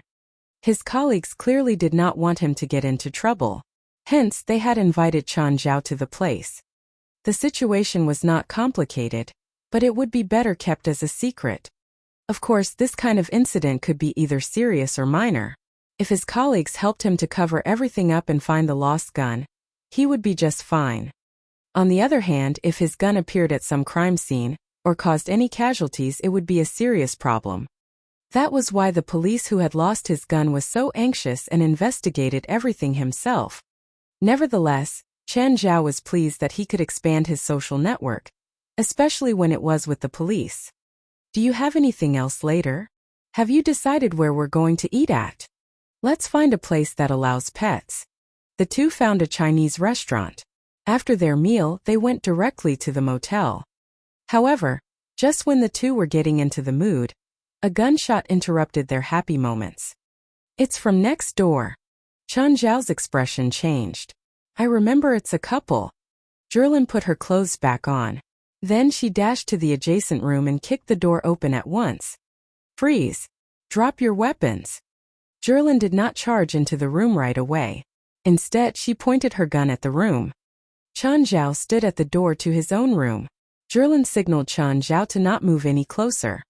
Chun Zhao felt as if he was living in a movie. In the past 10 days, he had already met 4 people wounded by guns, in addition to a sinful murderer. Now another shooting incident occurred right beside his room. In the 20-odd years Chun Zhao had spent in China, he had never witnessed any shooting incident around him. He had only seen gunshot wounds on 2 cops, which happened very rarely. There was no movement inside the room. Jerlin walked inside cautiously. Just like most crime films, when Jerlin entered the room, she pointed her gun carefully at the corners. Her actions were all filled with alertness. However, very soon Jerlin lowered her weapon. The room was not big in the first place, so there was no hiding place available. There was a corpse on the ground and the window was open. Chen Zhao also entered the room. He immediately recognized the male corpse as the man in the couple that he had seen. "That woman is missing," Chen Zhao said. "What's she like?" "Around 20, brunette, 5 feet 7 inches, D-cup." Suddenly a black shadow appeared. "Blackie? Why is Blackie here?" Then Blackie struck the corpse with his sickle, drawing the man's soul out. "Blackie, why are you here? This isn't your territory, right?" "I came here to chat with you. There hasn't been many targets in my region recently, so I dropped in here. Then I end up seeing this guy. I always earn something by following you. Great. Save me. Save me. Save me. I don't want to die. Is he the Grim Reaper?" The deceased man was already in his soul state. He struggled wildly in an attempt to break free from Blackie's hand as he called at Chen Zhao and Jerlin for help. However, he could not hear the dialogue between Chen Zhao and Blackie. Chen Zhao glanced at the soul. Noticing Chen Zhao's look, the soul started grasping at straws. "Can you see me? Save me. Save me. Please save me. I have money. I can give all to you as long as you save me." If he was still alive, Chen Zhao would not mind helping him. However, his brain was scattered everywhere from the gunshot. Chen Zhao could not bring a dead person back alive. Even Blackie could not achieve this, so there was nothing he could do. "Do you want to ask him anything? I can let him tell you some information, but you have to be quick. The longer he is dead for, the more memories he will lose." "Help me ask him who killed him. Is it the female that has been with him?" Yes, that damn bitch. "Why did she kill you? What's your relationship? And who are you?" "I'm a bounty hunter. She's not my girlfriend but my prey. She lied. She lied to me." The soul looked very agitated and his face was distorted with ferocity. He clearly could not accept the fact that he was dead. Therefore, as he was answering the questions, his words seemed somewhat incoherent. However, very quickly, Chen Zhao managed to know the truth from the dead man. The woman was a wanted criminal, but she had found the dead man willingly. However, the dead man was planning to hand her over not to the police, but rather to the leader of a gang. Hence, the woman killed him and then escaped herself. There were several suspicious points in his answers. Why would the woman find him willingly? If she was going to surrender herself, why would she find a bounty hunter instead of going to the police station directly? Bounty hunters were a common existence in America. They were not cops, but they had more powers than cops, or rather less restrictions. Their job was to capture criminals and then claim bounties. They would earn more than the police, but similarly they faced higher risks. Although Chen Zhao managed to learn a lot of useful information from the soul, he was unable to explain anything to Jerlin directly. After all, if he told Jerlin about this, she would probably start to suspect him. Most importantly, the dead man was not planning to hand the female criminal over to the police. Instead, he wanted to give her to a gang leader who was willing to pay more. He did not say who the gang leader was, or perhaps he had already forgotten about it. After leaving their bodies, souls would gradually lose their memories. After a while, they would only remember the things which had left the deepest impressions or those they were most obsessed with. In other words, after questioning the soul this time, he would probably only remember what's the worst meal he had had in his life the next time he was asked a question. Soon the police arrived. Jerlin started talking with her colleagues. The burly black policeman whom Chen Zhao had met earlier walked up to him. "Buddy, nice to see you again. My name's Melson. I'm the head of the crime investigation department." "I'm Chen Zhao. You can call me Chen. I seem to have offended God. Recently I keep running into this sort of stuff. This is America. You have to get used to these." "Maybe I'll never get used to them. You and Jerlin are the first to arrive at the scene. Have you found anything useful?" "Not really. I'm not a cop, only a doctor, and an unofficial one."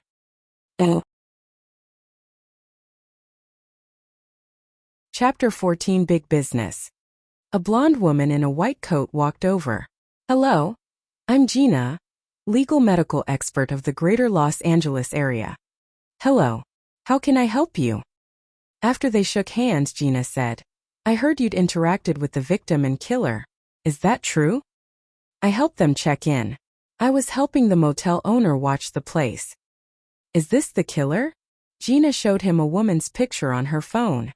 The hair color doesn't seem right. I remember she was a brunette. The person in the picture is blonde. It was hard for Chan Zhao to remember foreigners that didn't leave a deep impression. People always found it hard to distinguish between foreign strangers. Back then, Chan Zhao didn't look at the woman's face carefully either. He just glanced over. Her body had left a deep impression though. However, the woman and the victim's interactions had been very intimate, and she didn't reveal her face directly. Chan Zhao hadn't paid attention at the time, but thinking back now, the woman might have done it on purpose. Judging from their postures, they seemed intimate, but the victim had actually been holding a gun to the woman. That was why they were tangled together. They were actually moving as one person threatening the other. This was why Chan Zhao had found them strange. Gina looked around and pulled Chan Zhao to the side with a smile, which appeared to be avoiding the other policeman. Sir, can you notify me as soon as you have any other evidence? Okay. If I think of anything, I'll notify the police as soon as possible. No, you don't understand. What I mean is, notify only me. I'm sorry, miss. I don't understand the difference. Plus, you seem to be a coroner.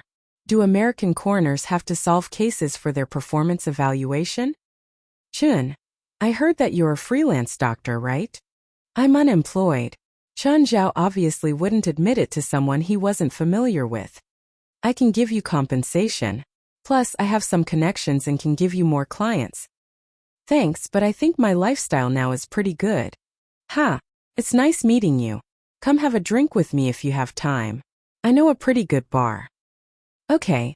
I'd love to join you if I have time. Chan Zhao didn't understand what was with this woman, but she seemed to care a lot about this case. In reality, coroners rarely got involved with the main part of solving a case. Even if they did, they would only give some suggestions for reference. This was the case in both China and America. Gina's enthusiasm in both subtly and directly bribing Chan Zhao made him cautious. He definitely didn't think he was hot enough for this blonde babe to throw herself at him. Due to his special career, Chan Zhao thought it would be best to stay away from Gina. He was kept at the scene and people asked him questions one after another. He was tossed about for more than an hour and was finally freed when the police lifted the body away. Woof! What's with that soulbringer? Human, did you summon a new demon behind my back again? Are the smelly bug and I not enough to satisfy you? Ow! Who are you calling a smelly bug? Raymond bit Beelzebub in anger. Let me introduce him to you. The Soulbringer, Blackie, is different from you too. How different? You two are my followers. He's my partner. Does this make sense? Human, you'll go to hell one day. At that time, I'll show you how terrifying hell is. Can I take their souls away? I've always wanted to collect some demon souls. Demons seem to always be fighting. Even though Blackie didn't belong to the same system, he was hostile to Beelzebub and Raymond. Soulbringer, do you dare me to wipe out your race? Raymond threatened. Soulbringer, do you like shit-flavored chocolate or chocolate-flavored shit? Beelzebub said without backing down. I can satisfy your sense of smell for a long time. In reality, these two were only a bit higher up than pets in the human world. They were the type that even someone as weak as Chan Zhao could squash. As for Blackie, he was the Grim Reaper. This sounded cool, but after getting to know him, one would learn that he was the weakest of them all. He couldn't interact with the human world actively. He couldn't even drink a cocktail. He could only talk to someone who could see him like Chan Zhao. As for Beelzebub and Raymond, who had substantial bodies, they just liked to talk. Chan Zhao realized that the first time he summoned a demon was like a horror movie. The second time, when the two demons were put together, it became a comedy. When 3 demons were together, it became a farce. The 3 demons were all talking kings of their territory. The 3 weaklings could only talk. They couldn't fight. Chen Zhao had wanted to see a battle of demons, but clearly the result disappointed him. Just then Chen Zhao got a call from Ethan. Ethan, you're still not back? You have a murder in your motel and you're still in the mood to play around? Listen, Chen. There's a huge gig. Get ready. The address is in Beverly Hills. Beverly Hills was where the rich and famous all lived. Those who could live there didn't lack any money. What's the price? $10,000. Give me the address now. After hanging up, Chen Zhao called Vincent. If you can get to the motel within 10 minutes, I'll give you 100. You could do whatever you wanted with money. Vincent was downstairs a short while later. Hi, Vincent. Why do you look so sad? I got $100 fine for speeding. What do I always tell you? Be careful when you drive and don't break any rules. You don't listen. Can you reimburse my fine? Take responsibility for your own mistakes. Don't rely on people helping you. You know I used to work at a company? Vincent suddenly changed the topic. What are you trying to say? I got fired because of a traffic jam. And if you don't reimburse this fine, I'll give you a taste of how bad the LA traffic is like. You win. Oh. Chapter 15 Death Prophecy. Beverly Hills.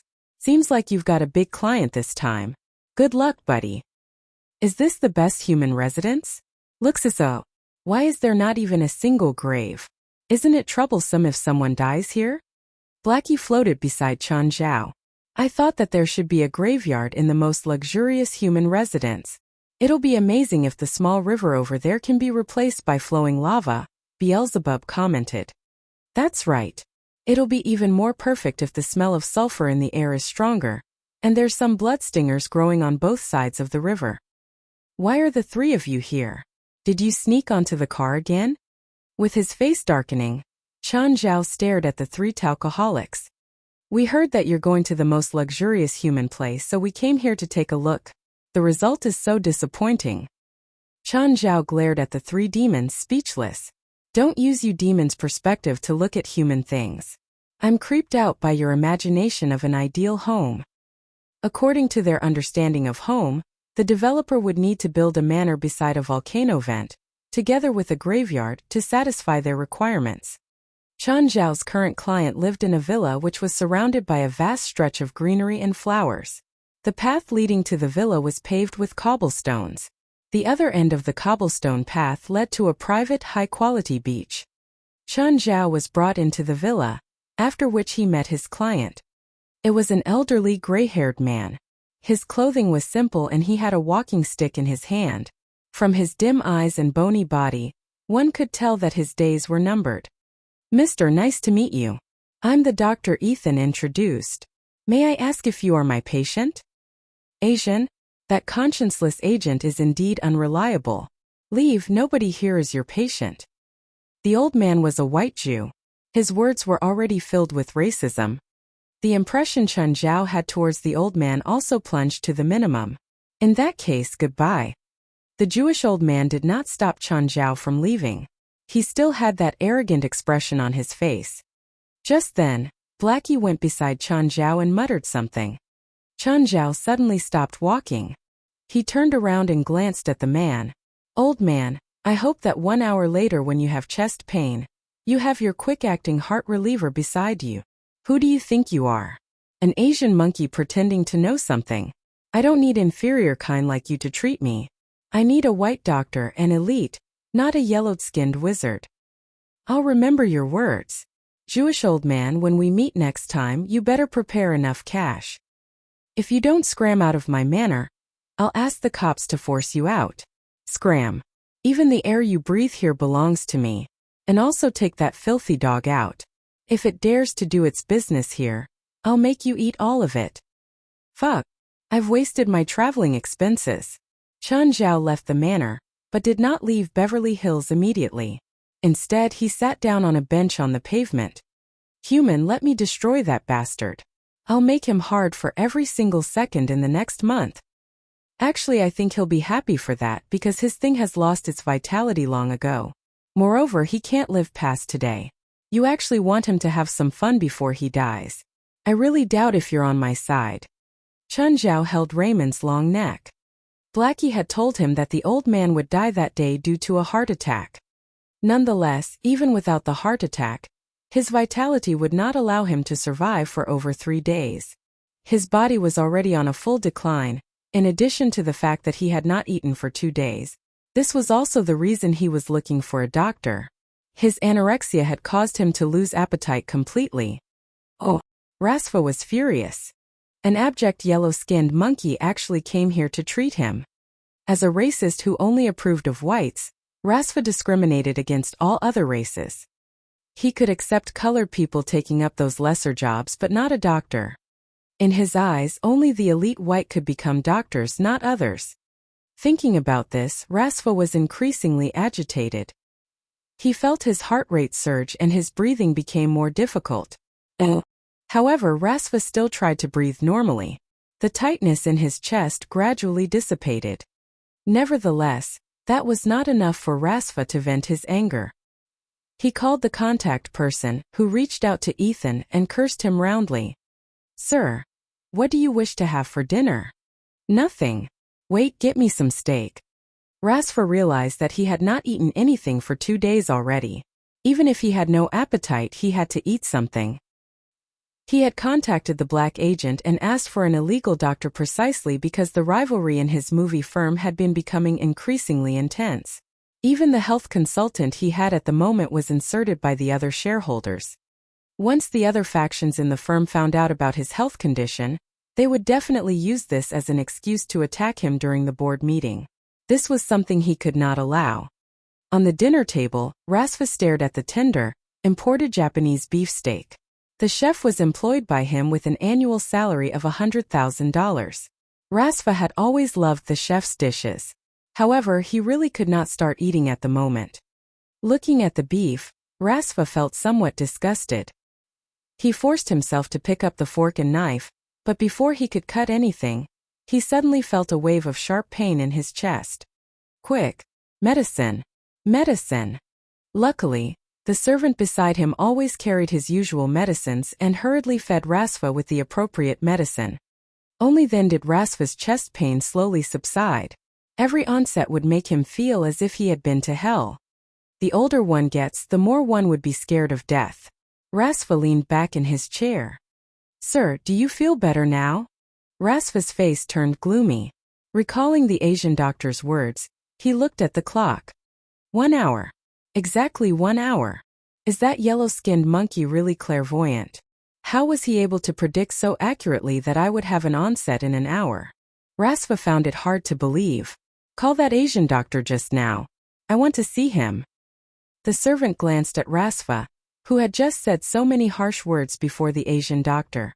Why would the doctor be willing to return? However, as a servant, he still made the call as per Rasfa's request. The call was first directed to an agent, after which it was transferred to Ethan, who then passed the message to Chun Zhao. Chun Zhao had been at the Beverly Hills this whole time. He was precisely waiting for this message. He had paid $100 for his trip here. There was no way he was going to accept such a losing trade. "Ethan, tell that old thing to prepare $100,000 or a coffin." "Chun, but why? That's a huge client. If you build a good relationship with him, you'll get to know lots of rich people easily. He's a white supremacist and a racist. I don't think I can maintain a good relationship with him, and I'm not planning to do that either. $100,000 is the compensation for humiliating me in my face. Tell him that if I don't see the money, he can wait for death." "All right, I'll pass on the message." Ethan was speechless. Nevertheless, if the cost was $100,000, he could get $20,000. Ethan was more than happy to accept this price. The only thing he could not control was whether the other party would accept it. Chapter 16. Because of the $100,000. When Rasfa heard the news, he practically exploded. Was this a joke? What kind of status did he have? No one had ever made such a request before. He couldn't calm down, but his body felt worse and worse. He was forced to call over his personal doctor and health consultant, Rydra. Rydra was a red-haired honey, But Rasva didn't have the energy to pay attention to her beauty now. Plus, Rydra had been bought by his dissenters. Rydra hurriedly gave Rasva a checkup. Expression grim, she said, Mr. Rasva. I suggest you go to a hospital now and do a full checkup. No, I don't have the time. Rasva refused Rydra's suggestion directly. What followed was a long string of coughs. Heck. I have an important meeting tomorrow. Prescribe me some medicine. I'm sorry, sir. I can't do that. If you refuse to go to the hospital, you might be going to heaven instead of the meeting room tomorrow. I'm telling you solemnly as a doctor now that, with your current health condition, you may die at any time. I'm not trying to scare you. It's really best for you to go to the hospital. They might save you. You can't waste another second right now. From a professional angle, Rasva's body was at the brink of falling apart completely. Even if he went to the hospital, he might not be able to live for 24 more hours. If Rydra prescribed him medicine now, it would be different than conducting a murder. Even if she wasn't sentenced to murder, her license would be revoked too. What was a health consultant's job? It was her duty to make the correct suggestion to her patient or client when needed. Being bought over by others concerned her ethics. However, she would never go against her professionalism. I won't go to the hospital. Rydra turned to the servant beside her. Paul, I suggest you call Mr. Rasva's daughter and tell her that I'm not joking around. Okay, I'll go to the hospital. Please don't call her. Sir, I'll go get the car ready, Paul said. Rasva was sent to the hospital unwillingly and underwent a full-body check under Rydra's directions. Rasva was sent to the ICU. No one had come to tell him the results yet, but he could feel that his conditions were getting worse every second. It was truly horrible. He'd never felt like this before. He'd been uncomfortable before, but he had always known that he could push through. It was different this time. He really had a bad premonition. Paul, come in, Rasva yelled. Sir, how may I help you? Call that doctor and tell him to come. I'll give him 100,000. Tell him to hurry. No ego was more important than his life. If he could be saved, he wouldn't mind surrendering and paying 100 grand. Just then, a woman in her 40s walked in. It was his daughter, Zola. Zola, what's wrong? As his daughter, Zola had basically inherited all of Rasva's personality. She was aggressive and keen-witted. Both of her marriages failed because she cared more about her career than she did her family. She had high standards for her own appearance, though, and always had a personal stylist following around wherever she went. However, she came without makeup today. She looked like she'd been crying. Father, how are you? Zola tried hard to control her emotions. Is it really that bad? No, it's just a small problem. You just need to rest in the hospital for a few days and then you can keep fucking with your bitches. How long do I have? Rasva asked softly.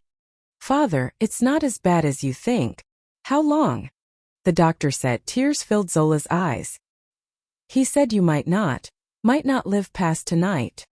Rasva was dazed. He thought Zola would say he had a few more months. Wasn't that how the movies were all like?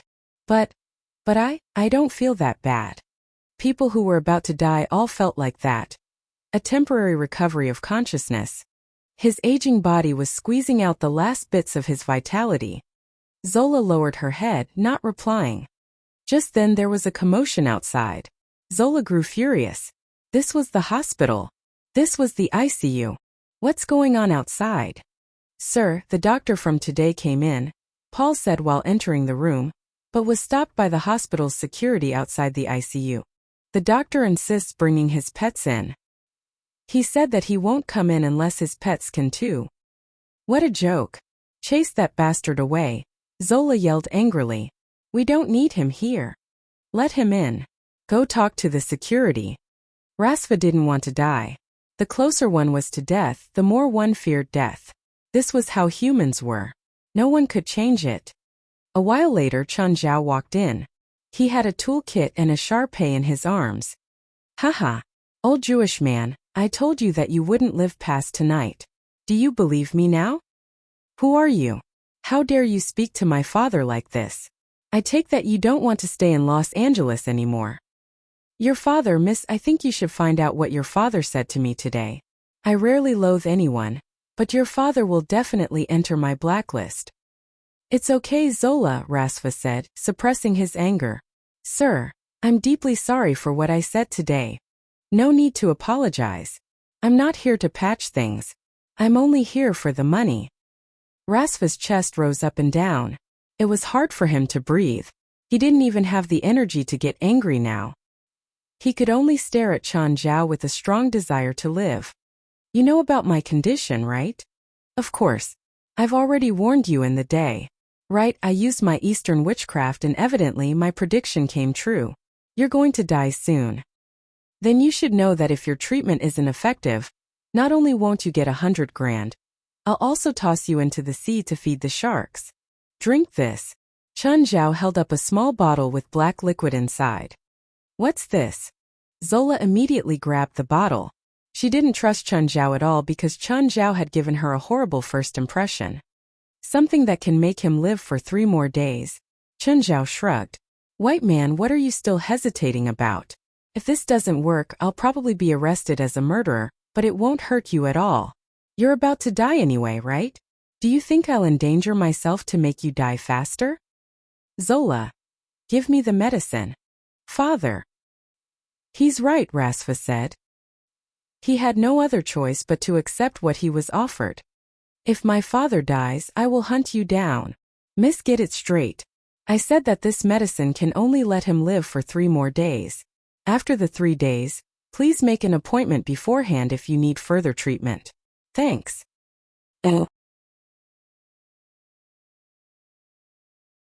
Chapter 17. All are welcome. Rasva drank the black medicine from the small bottle. Then Chun Zhao said, Now you feel very hungry, starving. You want to eat. I don't want to eat. I'm not hungry. Just as Rasva finished speaking, his stomach started rumbling. Well, I'm indeed slightly hungry. Zola, bring me some food. Okay. As Zola walked out of the room, she glanced at Chun Zhao cautiously. Then she said to Paul, who was right outside, Go in and keep an eye on that Asian. If he does anything suspicious, take him out. Chun Zhao sat on a chair with his legs crossed. Soon Zola brought some food back. Rasva eagerly stuffed his mouth with the food. Having followed Rasva for 20 years, Paul had never seen him eat anything like this. In fact, since he got to know Rasva, Rasva had always been in a bad shape and had a poor appetite. However, at the moment, Rasva seemed to have turned into someone else, a starved animal. Zola, get me some more food. I don't want fruits. I want meat. I'm starving. I need to eat. Zola and Paul were both stunned. What's happening? Do dying people always feel so hungry? Zola brought some more food into the room, after which Rasva started wolfing all of it down again. I feel energized again. It's so comfortable. Burp. Could it be terminal lucidity? Zola made such a guess in her mind. Still sitting on the chair, Chun Zhao asked, Lady, can you get me some food as well? My pet and I haven't eaten anything all this while too. Paul, get some food for him. She had gone out personally to get food for her father, but that did not mean she would condescend to serve Chun Zhao. Paul left and soon returned with a few burgers. He also kept one for himself. Do you also raise a snake? Why did you bring such a dangerous thing to the hospital?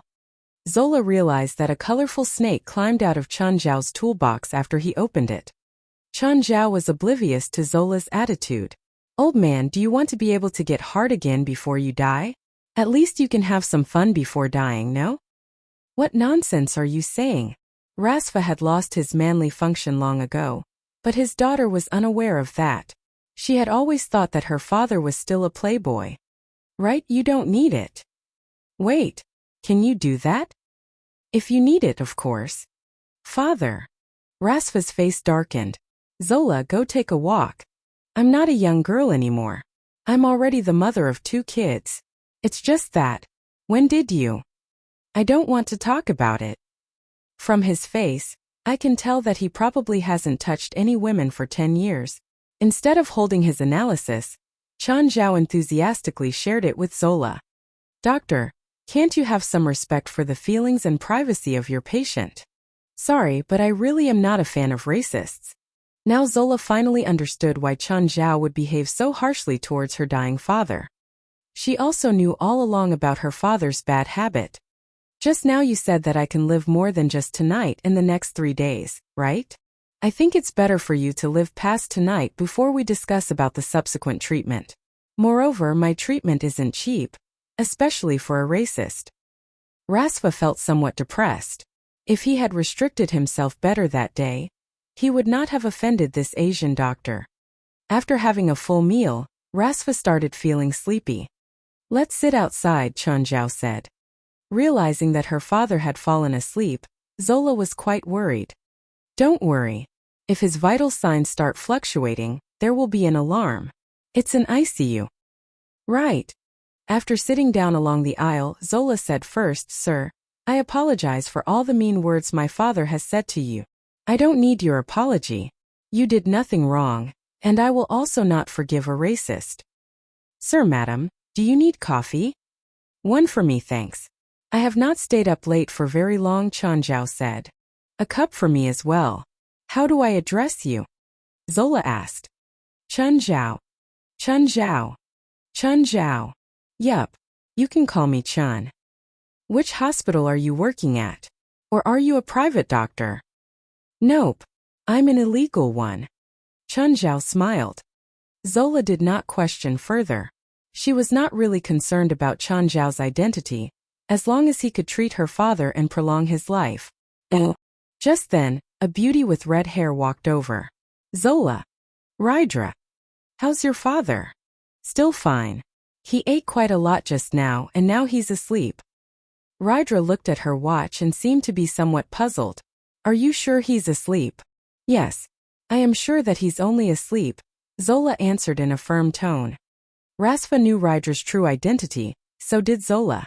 Thus, her tone was somewhat hostile. Sorry. I don't mean that. It's fine. I think you have no business here.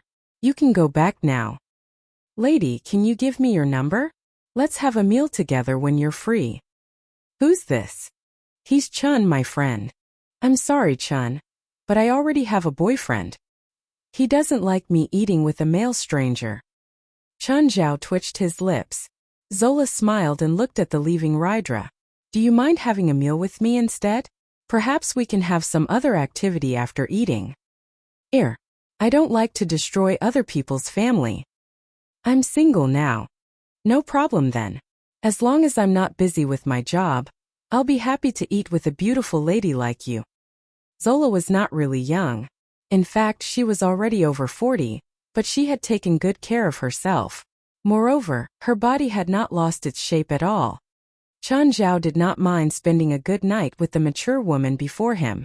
Why would he reject such an offer, given that none of them was going to be serious? This is my personal number. Zola took out a name card.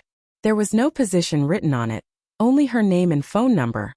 Do you plan to sit here throughout the night? I need to look after my father. I promise you that he'll be fine. Why not we find a place to lie down?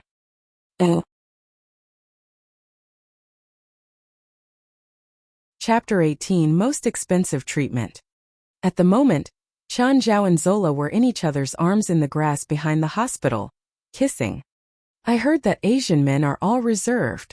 There's a Chinese idiom that in English is like, when in Rome do as the Romans do, so I should follow the customs wherever I go. Chun Zhao's hand was already reaching inside Zola's top. Zola was enthusiastic and experienced. The panting of the man and woman streamed out of the shadows. The two engaged in a battle for an hour before finally stopping. After freshening up a little, Zola returned to the sick room.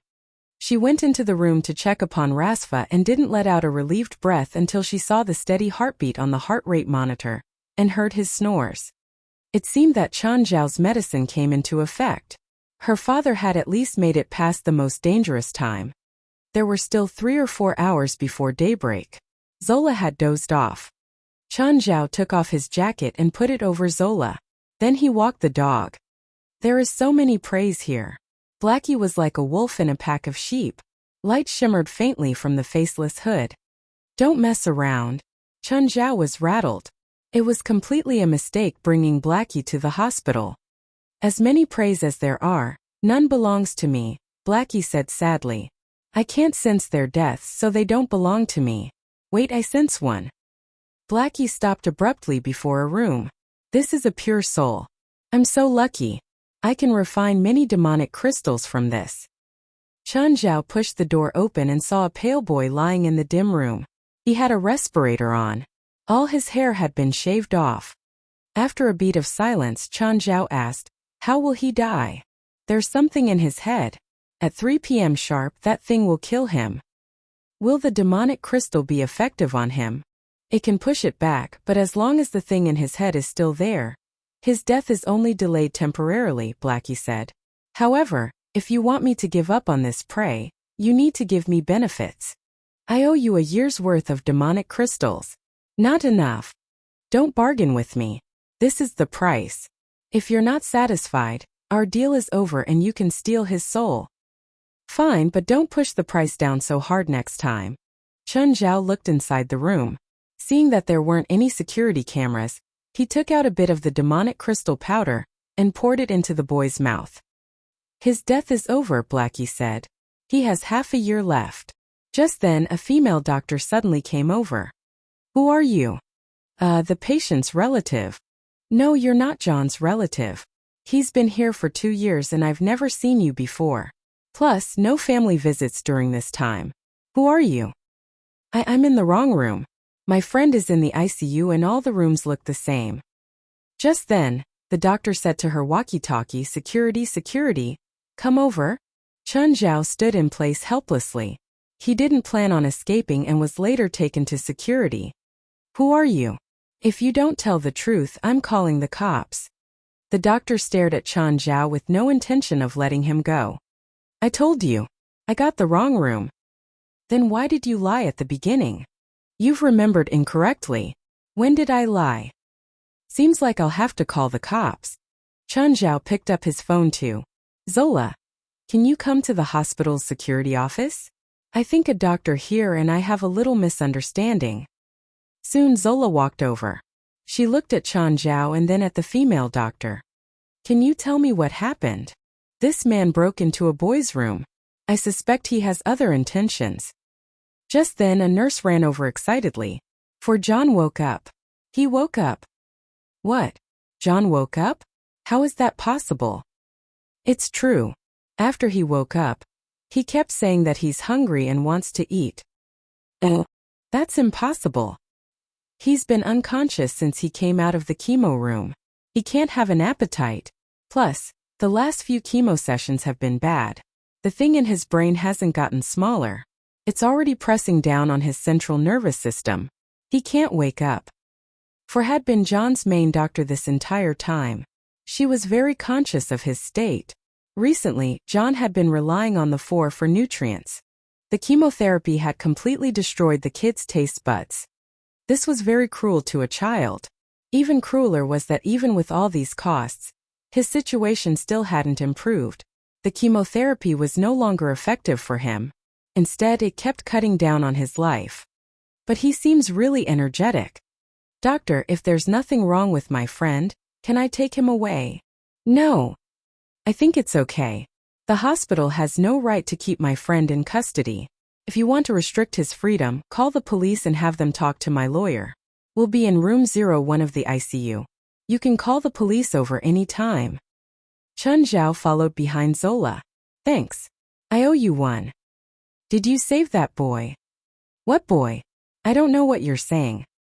"Did you break into that room to save the boy? How about you care about your father first? It's about time. You should call him up to eat breakfast. He's already awake and he was hungry as soon as he woke up, just like that boy. Seems like I've succeeded." "Oh right. Can you have Paul send the money to where I live?" "Oh right, I should remind you that I only take cash.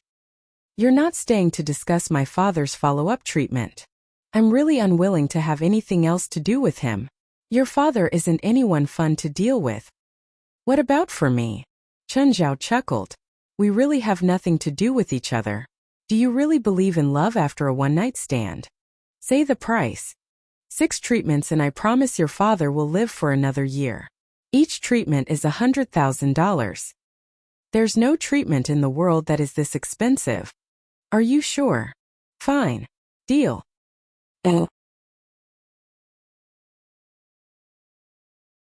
Chapter 19. Staying in a ghost house. Chun, you're finally back. Was that client so difficult to handle? It's a mean old man, but he's very scared of death. So you've received the $100,000. Not yet. Do you expect me to carry $100,000 back here? Are you sure he will not go back on his word? That's not a small amount. He still has subsequent treatment, but you're not going to get anything from those. Of course. I have ethics. Okay. 6 sessions, $100,000 each. I take back my words. Damn it, why didn't you say that earlier? I introduced this client to you. I must get my share. I managed to get it myself. If you want a commission, introduce more rich people like this to me next time. Chun, let's negotiate. I'll only take 100,000 cut, no 80,000. I'm going to sleep. When the money is here, remember to wake me up. I want to count it myself. Chun Zhao took out a bottle of milk from the fridge, after which he went to the counter and took an egg roll himself. Oh. In the afternoon, Chun Zhao's room door was kicked open by Ethan. Chen, someone came here with a box and said that it's your pay, but he wouldn't give the money unless he sees you. Bastard. I told him that I'm the intermediary, your business partner. And he still doesn't believe me. Get the hell out of my room. I want to sleep. Drowsiness was sometimes really irresistible. You asked me to wake you up. That doesn't mean you can kick my door open. It's my door. Do I need your permission to kick the door in my own house?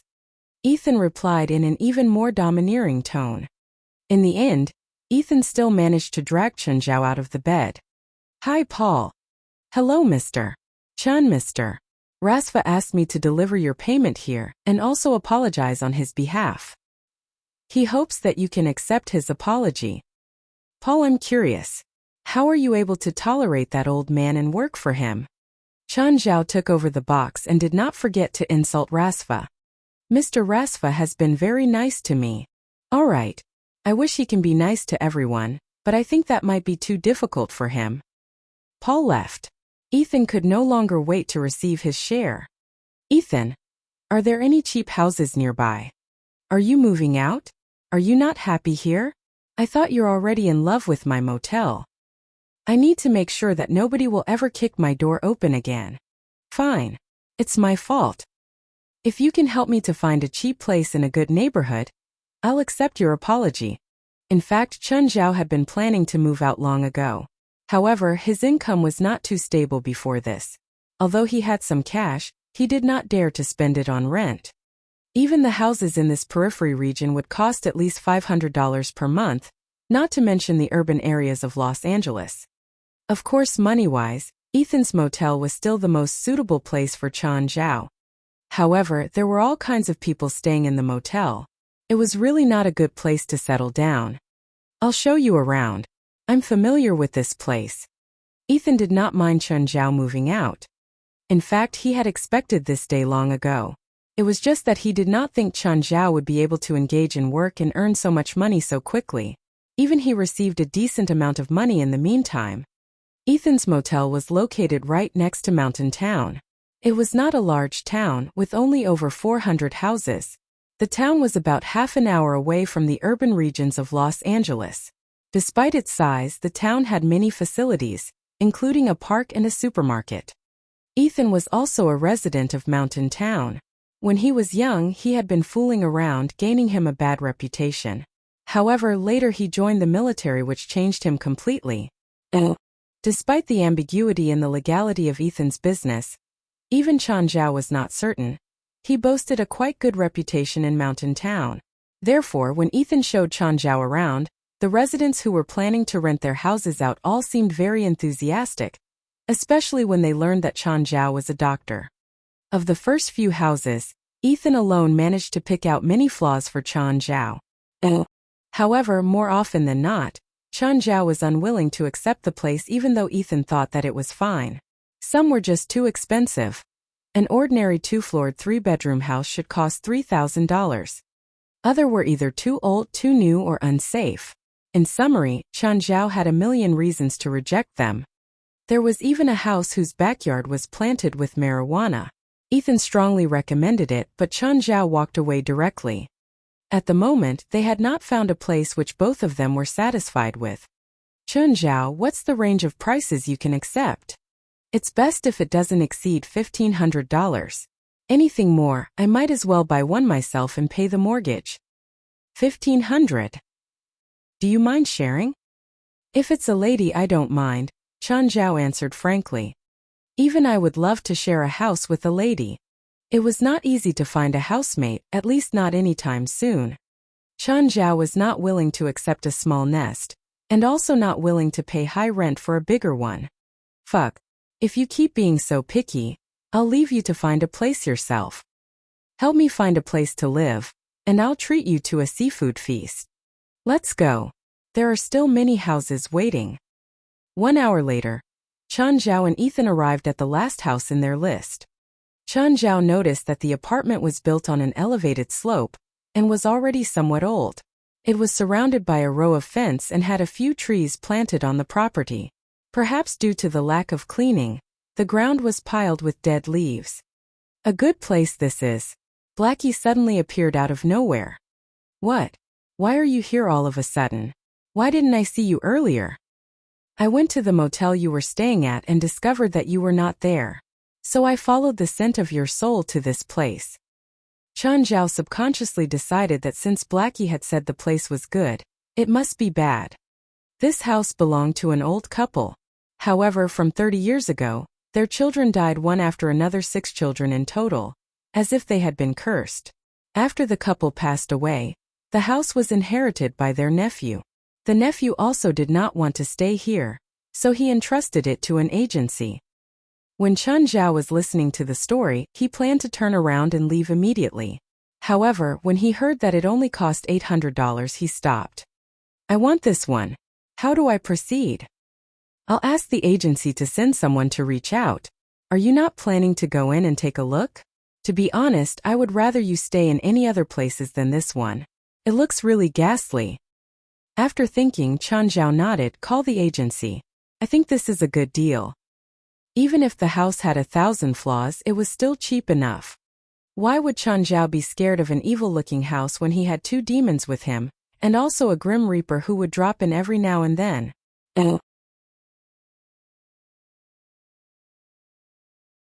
Chapter 20. Blackie as the roommate. The man from the agency came. He was an experienced middle-aged man in a suit. He gave Chen Zhao a curious look.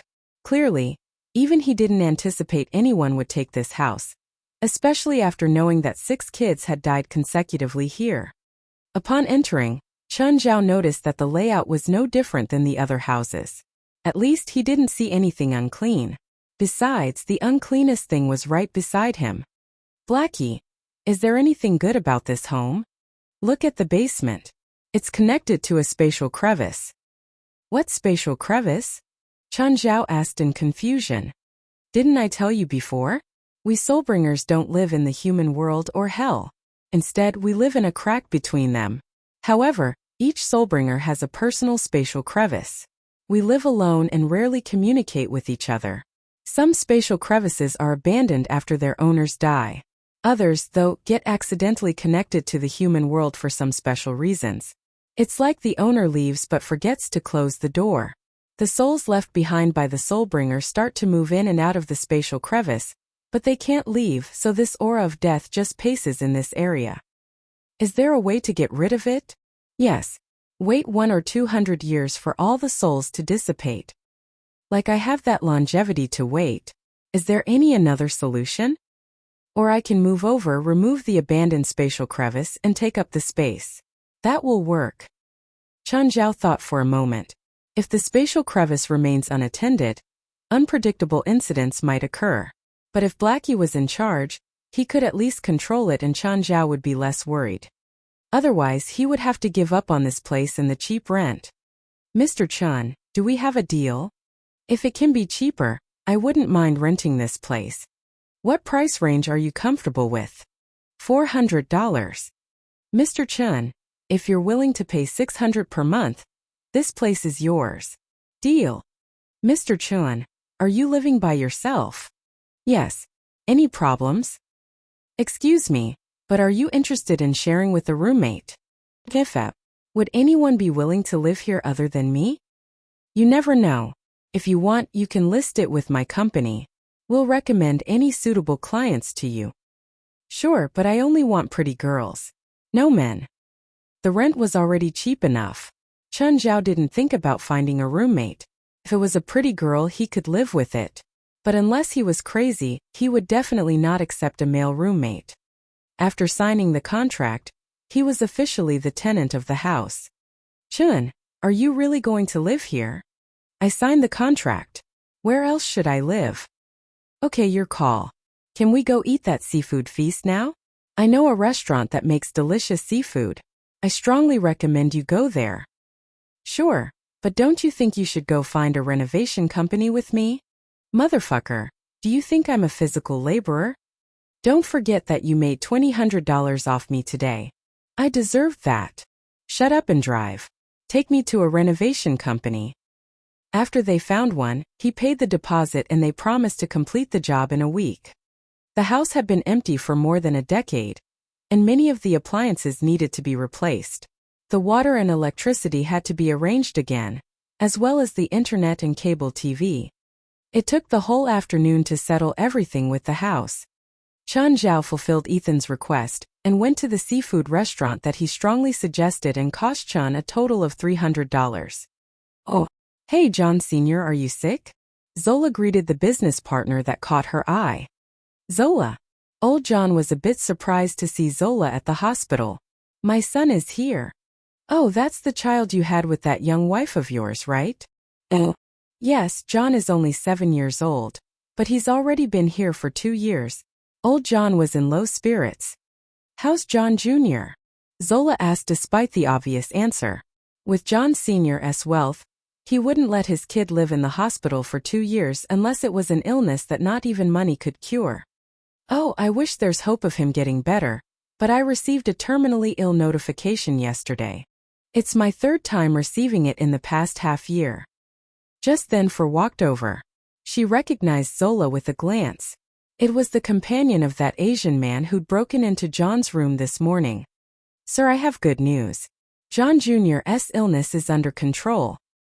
Under control? What? You sent me a terminally ill notification yesterday. Now you're suddenly telling me that he's getting better? Well, I'm not certain about the specifics either, but it's the truth. We checked John Jr.'s tumor and it's miraculously shrunk by half. This means that little John has at least half a year to live. He doesn't have to stay here for this half year either, but I still hope that he can come for a checkup once a month. Are you serious? Yes, as strange as it is. Little John's brain tumor was already on his nerve, but at 4 a.m. this morning, he mysteriously woke up. His taste buds destroyed by the chemotherapy have recovered too. It's practically a miracle. Thank you so much. It's all because of you all. Thank you. John Sr. was very excited. After all, this son had been born in his old age. John Sr. had put too many feelings into this kid. Zola left with a thoughtful expression. She didn't believe in miracles. She believed that everything had a cause. However, she doubted if that man really could suppress cancer cells. How could it be so fast too? After all, even the most mainstream treatment method, chemotherapy, is a mostly passive treatment. It had slow effects and would cause irreversible damage to the body. Could that man really suppress cancer cells or even cure it? She also thought about her father who'd practically been given the death sentence and was somehow dragged back from the brink of death. Zola started to believe that that man was truly the one behind these miracles. She had to treat him cautiously, not only for her father but also for herself and her other relatives. Father, I have something to tell you. Zola was back in Rasfa's room. Rasfa had a great appetite today, and he practically ate more than the past 7 days combined. He even thought that he'd recovered completely. I just met John Sr. His son is hospitalized here too with a brain tumor. They sent out the terminally ill notification yesterday. His son, Phil or Danny? Neither. He's even younger, only 7 years old. God bless that kid. I don't know if God will bless him or not, but little John suddenly woke up today. The brain tumor that was pressing down on his nerve actually shrunk in half too. What a miracle. What happened? That Asian doctor was in little John's room today. The doctor on shift thought he was an intruder and almost called the cops, but he just said that he went into the wrong room.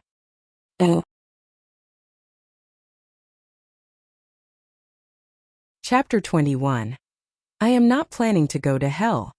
You mean that yellow that Chan healed little John? Not completely, but his brain tumor halved in size. Is this even possible? I don't know, but I do know that he pulled you back from the brink of death. Rasva was deep in thought. From your conversation, he promised you that he will give me 6 treatment sessions. Is that right? Yes. I feel quite energetic. But according to the examination report from the hospital, your condition is very unstable. In 3 to 7 days you might. What did he say? He said that he will extend your life by 3 days. Rasva could feel his heart tighten. This time, he did not dare to dismiss Chan Zhao's warning as a joke. At the very least, those who would joke with him did not have the ability to save him. However, the person whom Rasva totally offended in their first encounter could control his condition, or even his death. Father, I think you should call him yourself. Don't I have 2 more days? I'll see. I feel I am recovering well. Fine. If you want to decide this just before dying, I don't object. I'm not dead yet, Rasva emphasized. Yes, but you will soon if you continue hesitating. All right. I'll call him. Rasva was slightly annoyed. He was not used to bowing down to others. However, he also knew that he had no other choice. Rasva was like a drowning traveler at the moment. He must grip onto whatever he could. Hello, is it Chan? This is Rasva. Yes? I'm about to sleep. I'm sorry for disturbing you. Rasva swallowed his pride. I'm planning to organize a party. Are you able to attend? It'll be in my manor. I'm scared that I'll breathe the air in your manor, and then you'll call the police. Listen, Chin. I feel really sorry for my attitude and words yesterday. I know I'm wrong. I know that my previous beliefs are very inappropriate. I hope that you can forgive me. I sincerely wish that you can attend my party, and I want to resolve the misunderstanding between us. Right, I'll think about it. And, you said that I can get hard again? Is that real? Yes, but I hope that it'll be after the first session. Then can I postpone the party to after the first treatment? I want a perfect party for both you and me. You can stay at my place after the session. I'll invite many people, many beauties. Although this old man was already dying, he was still a hedonist. It's your party. Of course you can decide when you want to hold it. So when will our first session start? The day after tomorrow. I'm moving to another place these next few days, so I'm quite busy. Okay. I'll stop disturbing you then. See you. Oh. Chan Zhao hung up and clenched his fist. Aren't you arrogant? Now you're as scared as a mouse. Chan Zhao was not really being narrow-minded. Anyone else would have more or less the same reaction. Chan Zhao would not have cared less about Rasva's life or death had Rasva not offered him such a high pay. Therefore, money is really extremely useful sometimes. After taking a shower, Chan Zhao lay down on his bed. Suddenly, half a body emerged from the wall. Ah! Chan Zhao was shocked out of his wits before he took a closer look. Blackie, what the hell was that? Do you really want to frighten me like this? I recently watched a horror film. The evil spirit in the film scares people like this, so I want to try it out. Chan Zhao was rendered speechless. Can I curse you? I know languages from 28 different countries, including Chinese. Are you sure you want to see whose vulgarities are more vicious? Why would you know so many languages? Do you learn foreign languages when you're bored? No. I can strip off the language abilities from the souls I collect and then devour them. So it's really easy for me to learn a new language. What? That's convenient. I want it too. You humans cannot devour those things. Just great. Where did you watch that horror film? Do you have a DVD player in your crevice? No. The day before yesterday when I was waiting for a person to die. He was precisely playing a horror film. Then he scared himself to death. How sad. After I caught his soul, I watched the entire horror film with him. In the end, his soul shattered into pieces directly. But I feel that the film was not that scary after all. You don't say. His soul was frightened by you into nothingness. Is it? Oh yeah, you said you're going to move to that space crevice. Is it done yet? Nope. I'm packing my stuff. In fact, I have collected many souls. I think that I'll only be able to start moving after you have moved to the new place. Do you really have so many things to shift? Yes, indeed. By the way, can I enter the crevice? If the crevice belongs to another soulbringer, that's definitely a no, because you'll be attacked by that soulbringer's collection. But if it's my crevice, I'll be happy for you to come as a guest. I can promise that you'll be absolutely safe there. I can't wait to see what a Grim Reaper's residence looks like. Oh yeah, does your kind dislike the title of Grim Reaper? No, but I really prefer the name you have given me. It's a name unique to me. Human, I also welcome you to go to my home, Beelzebub said, jumping onto the bed. Hell? Forget it. I'm not planning to go to hell so soon. I know that in the end, I'll definitely end up in hell, but I'm not prepared for it yet. No, you can enter as a living human. I can guarantee your safety. Can living organisms also go there? Demons can be summoned to the human world. Of course, humans can also be summoned to hell. Can humans return after being summoned to hell? Yes, of course. They're protected by the contract. To us demons, there's no sacred things that cannot be sullied, except the holy contracts. For example, 900 years ago, the human named Dante journeyed through hell. He was even received by many demon kings. After all, that was the first time a completely living human entered hell. Was Dante summoned into hell? Yes. Because of the holy contract, none of the demon kings hurt him. However, later Dante entered hell again, no longer protected. His soul was burnt by an endless amount of Padma flames, until he finally turned into ashes. Why? Because he violated the contract. According to the contract of summon, he was allowed to travel in hell. In return, he must use his pen to record an accurate description of what he saw. However, he only depicted hell as an evil world, a world cast aside by the living. Is that incorrect? If he's right, he would not have violated the contract and fallen into hell. Whether it's the human world or hell, there are rules. They're not set by any god or demon king. The evil falling into hell is caused by the rules, and not the desires of demons. If a kind soul enters hell, even the most wicked demon cannot hurt him. However, in the Divine Comedy, demons are described as punishers, polluters, and deceivers. We've become the source of all misfortune. This is an offense that cannot be forgiven. I think I've seen some of what you just said in the Bible before. Oh. Chapter 22. Discussing history with a beauty. Wait. I think I got confused. You can get the people confused. No, it's the script. Get out. Chun Zhao kicked Beelzebub off the bed. Beelzebub and Raymond were used to sleeping next to Chun Zhao. Blackie was a nocturnal creature, but he was pretty active during the day too. If he had work, then he would work. If not, he would come and chat with Chun Zhao. Maybe it was because he kept arguing with Raymond and Beelzebub, but Chun Zhao felt like he was turning an experienced Grim Reaper into a lazy piece of trash. Chun Zhao had 2 demons beside him, but he'd always slept well. He never had any nightmares. In the morning, Beelzebub ran out of the room to find Ethan at the counter for breakfast. Ethan was used to it too. Beelzebub would run over for food every day at this time. Little demon is chin up. Woof. How come he's up so early today? That's strange. He usually sleeps until 9 or 10. Is he up so early because he has a date? Morning. Chun Zhao came downstairs now and took out a carton of milk from the cabinet. Do you have plans today? Exercise.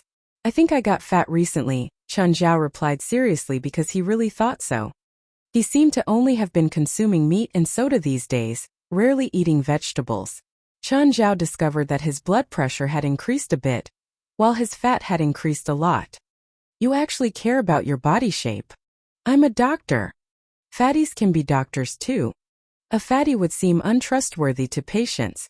Chen Zhao scanned Ethan's stocky figure. Do you think a doctor who can't control his own figure can control a patient's sickness? Stop speaking nonsense, Ethan insisted. Fat guys can be good doctors too. Have you been suffering from insomnia, sweating, low energy and appetite? Chen, am I sick? Ethan knew that Chen Zhao was a skilled doctor, so when he heard Chen Zhao consult him so solemnly, his heart skipped a beat. It didn't bode well. Those are symptoms of kidney failure. Fatty, take care of your health. After all, it's pretty expensive to find a good doctor. Chen Zhao patted Ethan's shoulder and went out for his morning jog. Bastard, even if I go soft, I won't ask you to help me. Beelzebub followed out with meat in his mouth. His hyperactivity seemed to be breaking out. The small room clearly didn't satisfy his needs anymore. The morning air tasted sweet. Chen Zhao felt all his cells coming to life. Morning. A woman in tight-fitting workout clothes ran to Chen Zhao's side. With her sexy body and practically flawless face, she was definitely the prettiest girl Chen Zhao had met here. Morning. I haven't seen you before.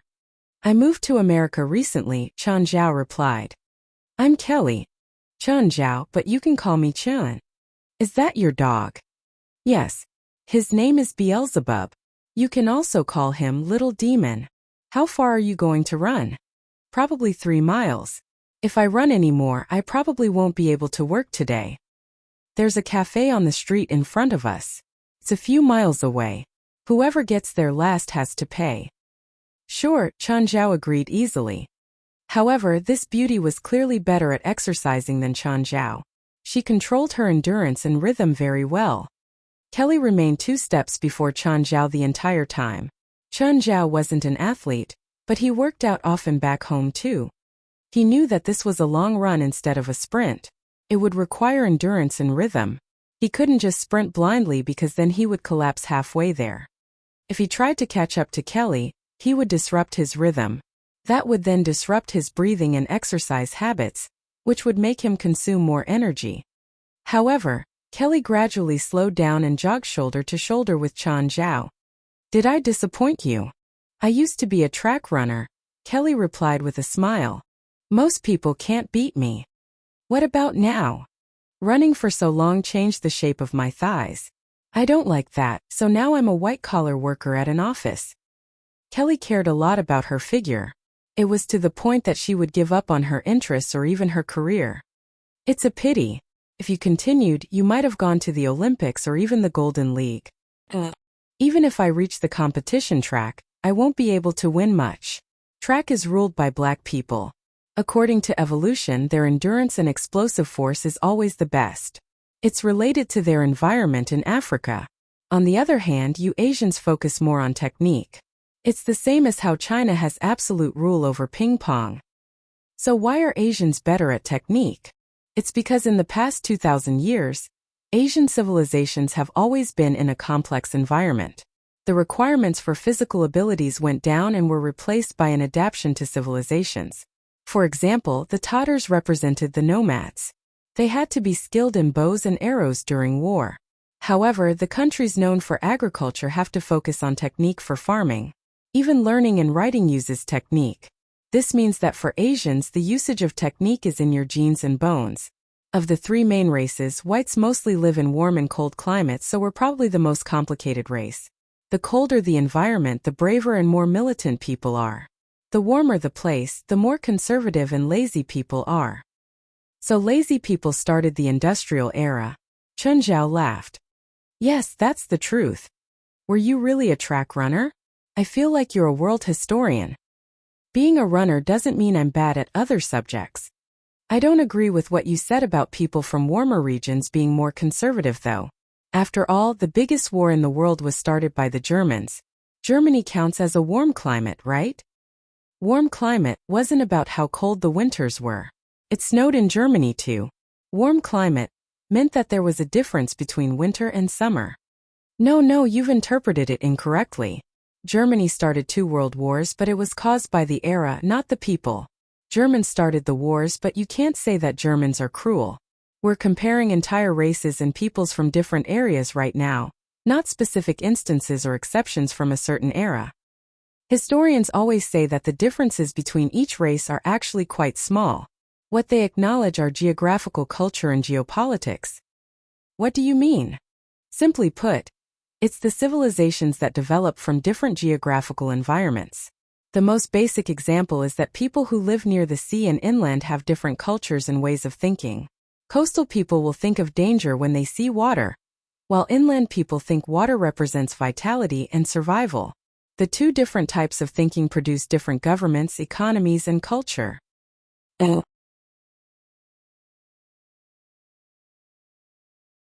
Chapter 23. Not every beauty has the chance to enter my room. I suddenly realized that medicine is so simple. At least I can understand it. On the other hand, I used to think that history is very easy as well. Turns out that I was just too shallow. Are you a doctor? Kind of. Why kind of? I don't have a medical license. So are you a fabled illegal doctor? Why fabled? At least you're the first illegal doctor that I know. What's your impression of illegal doctors? Before I met you, I thought they all have scruffy beard and their bodies are all filled with the smell of alcohol. They wander around in stinky streets, treating gang criminals and prostitutes. Your last sentence is not wrong. In fact, my patients do include these two kinds of people.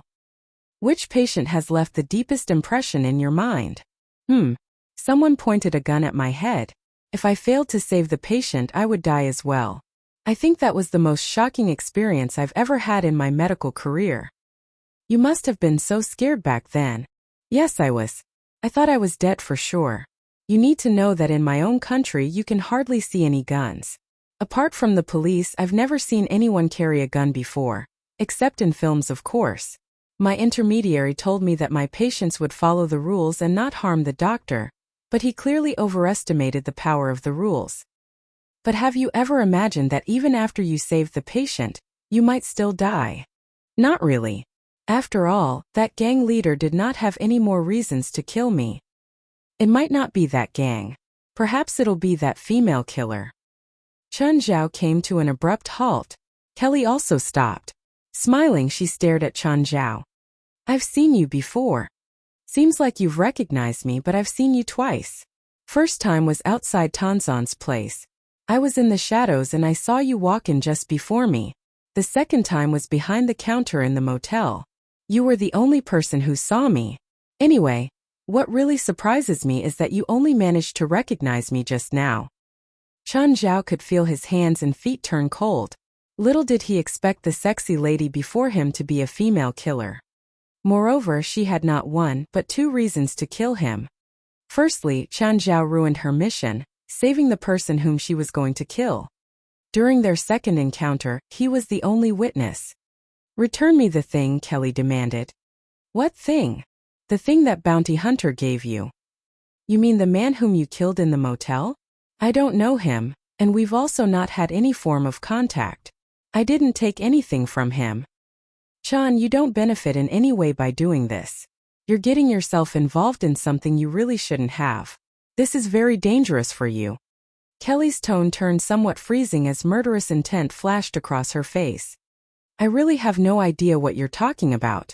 Perhaps you should tell me what you're looking for. Maybe I can help you find it. Stop acting. I'm not that easily deceived.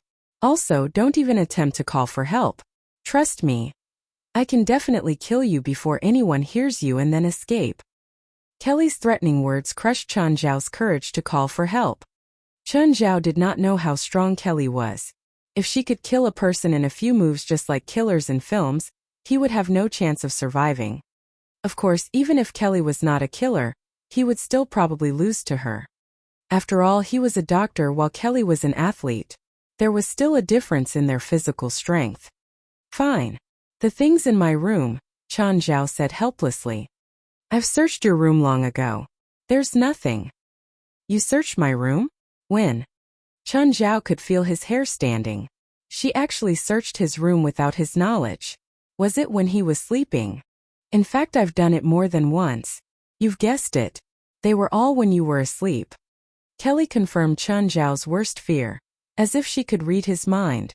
Did you search the metal box on my table? Chun Zhao asked. What metal box? Did you overlook it? I hid the thing in that box. There's no metal box in your room. Chun Zhao was testing Kelly. He knew that demons could not see the metallic box, but he was unsure if humans could see it.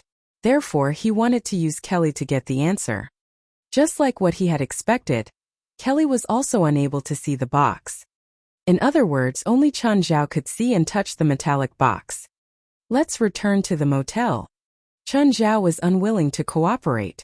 However, after Kelly took out a dagger from her back, Chun Zhao could only follow her order. As they approached the motel, Kelly walked up and held Chun Zhao's waist. You know what to do. Don't speak redundantly. Yo, Chin, you've actually met such a beautiful woman during your morning run. What a lucky bastard. Beauty, can I have your number? Behind the counter, Ethan stared in surprise at the intimate couple. Chun Zhao's smile looked really forced. I'll return to my room first. Are you going to do such a vigorous exercise early in the morning? Right. Ethan glanced at Kelly, who looked really gorgeous. If he was in Chun Zhao's shoes, he would probably be eager as well. When they reached Chun Zhao's room, Chun Zhao paused, reluctant to move forward. Open the door, quick. Chun Zhao could feel that dagger sting his waist. With no other options, he could only open the door. Kelly pushed Chun Zhao into the room, after which she scanned every corner briefly. Where did you hide the thing? On the bed. Chun Zhao glanced at the metallic box on the table. Just now you said it's in a box on the table, and now you say it's on the bed. Do you see anything on the table? Stop wasting my time. Give me the thing. Chun Zhao walked forward. He was about to grab the blanket when Kelly stopped him. Stand back. Kelly was a professional killer. Worried that Chun Zhao had hidden a weapon on the bed, she had to be careful. Kelly removed the blanket, but there was nothing underneath. Where is it? Below the pillow. Kelly lifted the pillow up. Suddenly, she felt a cold sensation on her hand. She lowered her head and saw a colorful venomous snake around her arm, biting onto her hand. Kelly immediately wanted to kill the snake with her dagger, but the snake's reaction was even faster. It immediately climbed onto Kelly's upper arm. Then Kelly felt somewhat dizzy and was unable to stand straight. Kelly sat onto the ground. Raising her head, she realized that Chun Zhao was already in front of her.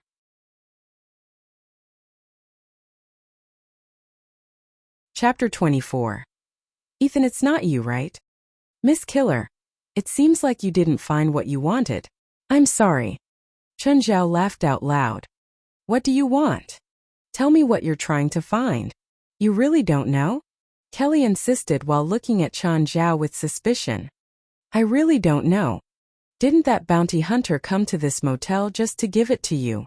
I don't know him at all. I don't know the specifics, but I know it's some formula. Some formula? I don't know. Okay, thanks for your cooperation. I hope you have a great weekend in the police station. You're calling the cops. Of course, Chun Zhao had already picked up his phone and was calling Jerlin. Jerlin, remember that murder next door to me? The killer is here right now. She got bitten by Raymond. Hurry and bring some people over. Okay, I'm coming now. Chun Zhao grinned at Kelly, even though Kelly's will was a bit shocking. She hadn't fainted yet. After all, the last time Raymond cooperated and bit a criminal, he'd fallen to the ground within a few steps. Kelly couldn't stand up right now, but she still had a clear mind. You'll regret this. Why? I don't think I have any reason to feel regret. Jerlin, Melson, and a dozen other officers came a while later. Chin, are you okay? I'm fine. She's that female killer, Chun Zhao explained. She approached me while I was doing my morning jog today, and seemed to want to get something from me. I tricked her into coming here and she was bit by my pet snake. Jerlin knew how smart Chun Zhao's snake was, so she didn't find this surprising. Take her to the hospital and have more men watching her. Melson walked over. Bro, you really helped us. No problem. This is what a good citizen should do. Looking at Kelly, who was getting walked away, Chun Zhao asked, Can I ask how many years she'll get? This depends on her criminal record. but murder and kidnapping are all heavy crimes. I think she'll get at least 20 years. Good. I hope she doesn't have the energy to take revenge on me when she comes out. Kelly was weak from the poison, but her eyes were still fierce. She stared at Chen Zhao with resentment when she left. Being looked at by those eyes, Chen Zhao felt uncomfortable. Anyone would be uncomfortable after being looked at by a murderer like that. Chen Zhirlin said, "Can you tell us the specifics?" To be honest, I find it strange why she came to find me. She said that the bounty hunter that was killed had come to the motel to trade with someone. Some formula. Don't ask me what because I don't know either. She thought that I was the one who was trading with the bounty hunter, so after he died, she came to find me. Why does she think that you have something to do with the bounty hunter? No clue. Maybe it's another guest. Maybe. You can ask Ethan. He's probably clearer than me. Okay. Are you free soon? There's a party the day after tomorrow. Come with me. I'm sorry, Chen. I'm busy these days. There's too much work at the station. I can't leave. You're busy at night too. Yes, I need to work overtime. Let's get together next time. Alright, we'll have to wait for the next time. Are people inviting you to parties already? Seems like you've made new friends. No, it's a client. We're not really friends. If they're inviting you to a party, you're probably friend. It's just because I saved his life. He hates me just like how I hate him. Okay. Seems like you guys have a bad relationship. Zhirlin and the other officers left while Raymond climbed to Chen Zhao. Nice job.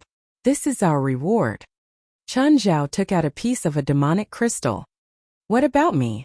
What about me? Beelzebub came over. You actually ran away.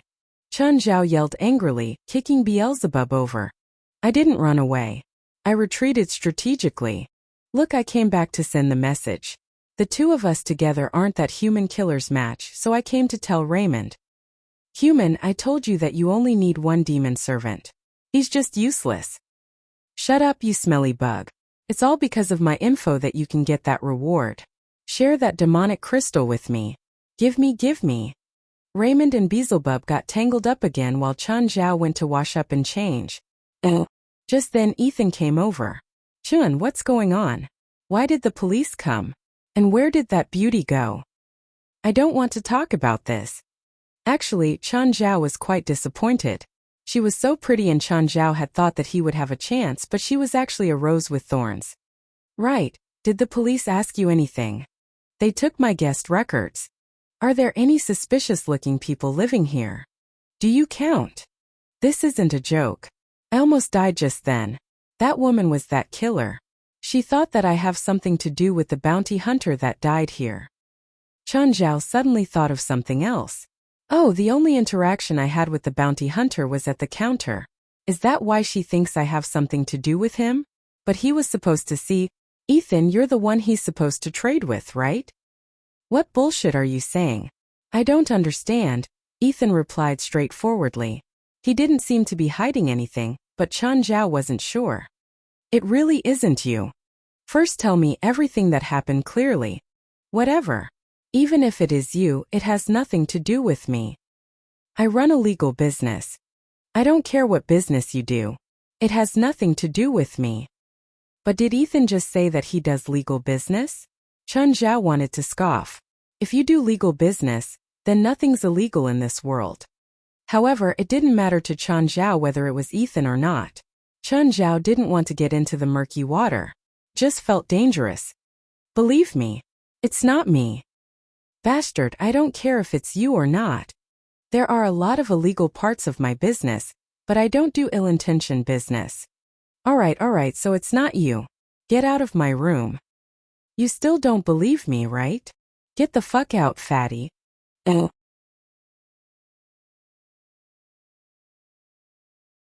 Chapter 25. Are you sure you're not planning to kill me? Chun, Ethan walked into Chen Zhao's room again. Can you leave me alone? Business for you. What's the pay? $200. So little. You have nothing at the moment anyway. If you don't want it, I will reject it. Fine. Give me the address. Let me drive you there. Wait, are you going to kill me because I discovered your secret? Ethan slapped his own forehead. God, can you stop talking about this? I already said, it's not me. I think I'll ask Vincent to send me there. Fine. Whatever. Ethan left in frustration. I was joking. You can send me there. Ethan stopped the car below Morgan Building. Do you want me to wait for you here? Are you sure there aren't dozens of killers waiting for me up there? Ethan opened the toolbox beside him, in which there was a gun. If you keep nagging, I'll use this gun to blast you head off, you bastard. 78th floor, room 7802. Chun Zhao went to the 78th floor and found the correct room. Then he rang the doorbell. An exquisite lady opened the door. However, there seemed to be bloodstain on her body. Hello, I'm a doctor. Ethan sent me here. Are you injured? Come in first. Can I bring my pets in? The lady lowered her head and glanced at Beelzebub, who was beside Chun Zhao. Then she walked to the side to allow Chun Zhao and Beelzebub enter. When Chun Zhao entered the room, he saw another person lying on the floor. Chun Zhao wanted to turn around and leave at once. However, he suddenly realized that the lady was holding a blood-stained fruit knife. Help my sister and stop the bleeding. Don't let her die. Is she your sister? Yes. Chun Zhao put down his toolbox. The lady on the floor was stabbed in her abdomen and was gravely injured. Chun Zhao opened the lady's eyelids. Her pupils were dilated and her breathing was weak. Chun Zhao injected a small amount of morphine into the lady's body. Morphine is a very effective painkiller. Of course, morphine was a controlled drug. It could only be brought after obtaining a prescription from an official doctor. Chun Zhao had bought it from Ethan, who knew a method to buy such medicine. Then Chun Zhao stitched the wound on the lady. At the moment, he did not yet have a way to buy blood of various blood types. Ethan was also helping Chun Zhao to look for a way. Although Ethan knew many places to buy prohibited drugs, this was not the case for medical blood. After all, every profession had its own threshold. Chun Zhao could only use a bit of demonic crystal to stimulate the lady's vitality. At the moment, she was very weak and could not withstand too much demonic crystal. Nevertheless, demonic crystal was an excellent nutrition provided it was used in the right amount. This was a use of demonic crystal that Chun Zhao had discovered himself. However, he would only get paid $200 this time. It was definitely a loss for him based on market price, but the metallic box would produce 1 year worth of demonic crystal if he saved a person. Wipe the sweat. The older sister gave Chun Zhao a piece of tissue. Chun Zhao sat down beside the lady. The outdoor scene viewed from this high-rise apartment was great. Its exterior was covered with floor-to-ceiling windows through which one could see half of Los Angeles, while its interior was also decorated with modern furniture. However, the living room was filled with broken items, as if there had been a fight. Can you tell me what happened? Chun Zhao was unsure whether to call the police. This woman stabbed her younger sister, after which she asked for a doctor to treat her sister. Moreover, she did not seem to be nervous. She did not appear to be in panic at all after hurting someone by accident. Instead, she was very calm. Chun Zhao was not trying to be a busybody. After all, this was already considered intentional harm. If something were to happen to the wounded lady after Chun Zhao left, he would very likely be investigated since he was the only person to have entered the crime scene. Do you not recognize me? Are you a celebrity? Chun Zhao was puzzled. Right. I'm only a third-class actor. It's normal that you don't know me. So what happened between the two of you? Are you willing to hear our story? Yes, please. I snatched her character, so we started fighting. In the end, I almost killed her, just like what you've seen. The lady spoke in a very plain tone. She did not show any self-blame. We both came from Texas, and we both longed for Hollywood. After graduating from high school, we came to Los Angeles trying to find an opportunity here. But my luck was clearly better than Shalian. I've already acted a few times. Although they were all insignificant characters, I'm still quite satisfied with my current state. On the other hand, Shalian only managed to get a few characters without any lines. This time, in our competition for the same character, we both entered the last stage, which was audition with makeup. However, I was clearly more experienced, so I won. Shailene felt that since I already have so many opportunities, I should give this one to her. However, in Hollywood, even if I give up the chance, she still may not get it. We have no control over the characters we get. We argued and pulled each other's hair. Then I grabbed the fruit knife and stabbed her. Chen Zhao glanced at Shailene, who was on the floor. She had already woken up, but she was crying silently. She did not argue anything or become noisy. Their story was not unique. In Los Angeles, there were too many girls trying to become celebrities just like them.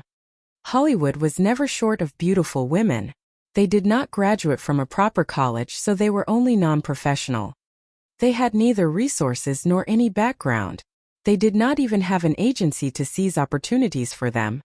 Perhaps they could become famous in one night if they were lucky, but it was as unlikely as winning a lottery. Nonetheless, countless girls came to Los Angeles, to Hollywood one after another just because of such a slim chance. The older sister was clearly quite lucky. The fact that they could live in such a high-class apartment indicated that they had a decent income.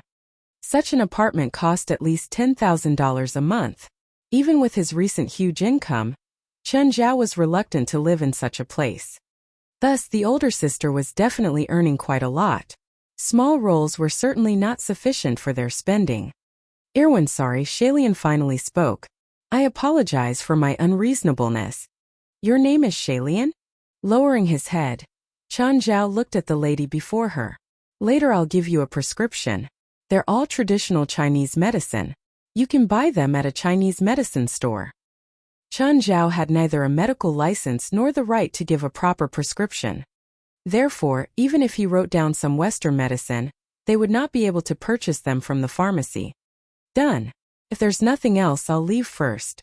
Oh right, $200 please. Do you have time to stay for a meal?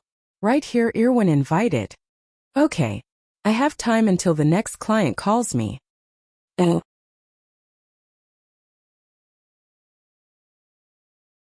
Chapter 26.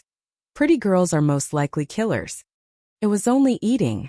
The event that Chen Zhao expected never happened. However, they'd still left their numbers. Chen Zhao believed that they weren't pure white lotuses. Actually, they'd already mentally prepared themselves when they'd come to Hollywood. However, Irwin clearly took care of Shailene, so they would have to talk about the other stuff later. Irwin took Chen Zhao to the elevator. When do you have time? I'm free most of the time. Okay. Then I'll contact you later. The elevator stopped after a few floors and two people walked in. Chen Zhao could feel two pairs of eyes staring at him. When he turned around, the two didn't avert their eyes and continued staring. Do we know each other? No. Is there something on my body or face? Chen Zhao glanced at himself and discovered that there was blood on the corner of his clothes. He'd gotten stained at those sisters' house just then.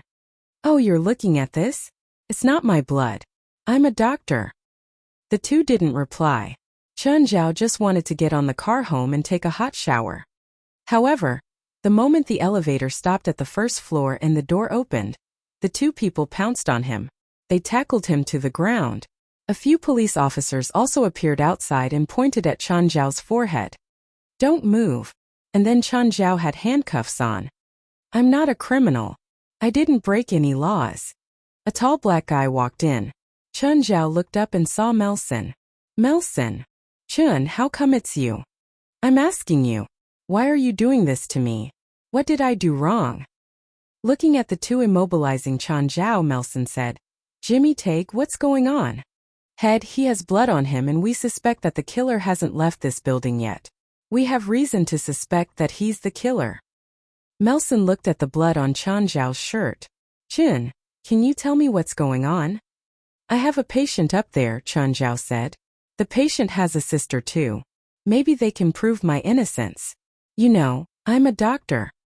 After thinking, Melson said, What floor does your patient live on? 78th floor, room 7802. Can we go visit them again? Of course, Chen Zhao had to erase the suspicion on him immediately, so he could only take Melson and the other officers back to the 78th floor. However, Melson still owed Chen Zhao for many things, so he uncuffed him. Ding dong. Irwin, it's me, Chen. Can you open the door? No response. Chen Zhao pressed the bell again, but there was still no response. Weird. Why aren't they opening the door? Chun, are you sure this is the right room and floor? I'm sure. Then why aren't they opening the door? I don't know. Melson walked over and knocked. Is anyone home? This is the police. We need you to cooperate. Oh, I have their number. I can try calling them. Chen Zhao called the number they gave, but still no one answered. How is it? No one's answering. Head. I think I hear a phone ringing. Melson's expression changed.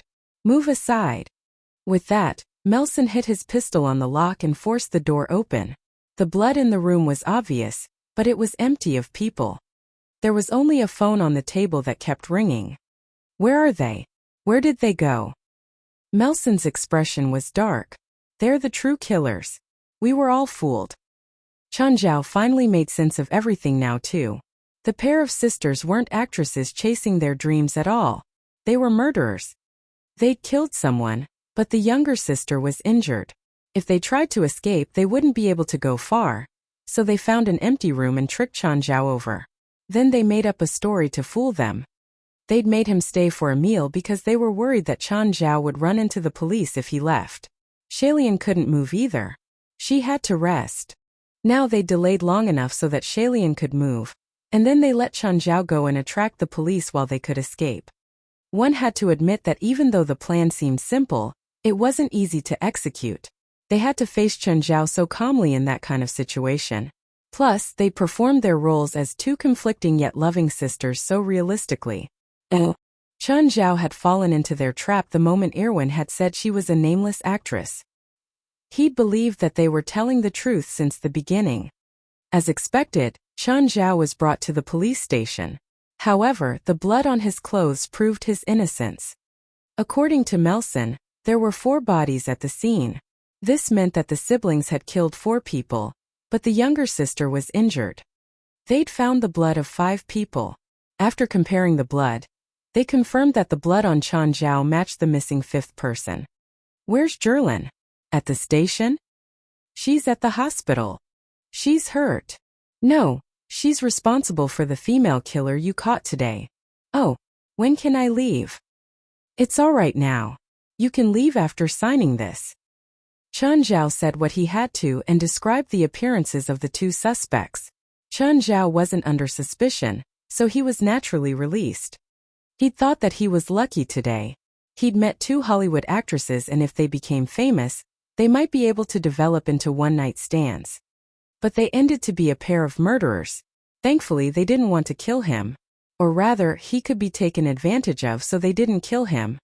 Chen Zhao felt that America was super dangerous. He'd met 3 beauties today, but each was scarier than the last. Thankfully, he was still alive. This was the luckiest part out of his unlucky day. As Chen Zhao rode home, Jerlin called. Jerlin, are you asking me out to dinner? No. I have bad news for you, Jerlin said solemnly. Please don't say Kelly escaped. Please don't say Kelly escaped. Please don't say Kelly escaped. That female killer escaped. You better be careful. She might look for you for revenge. Fuck. Whatever I'm scared of becomes real.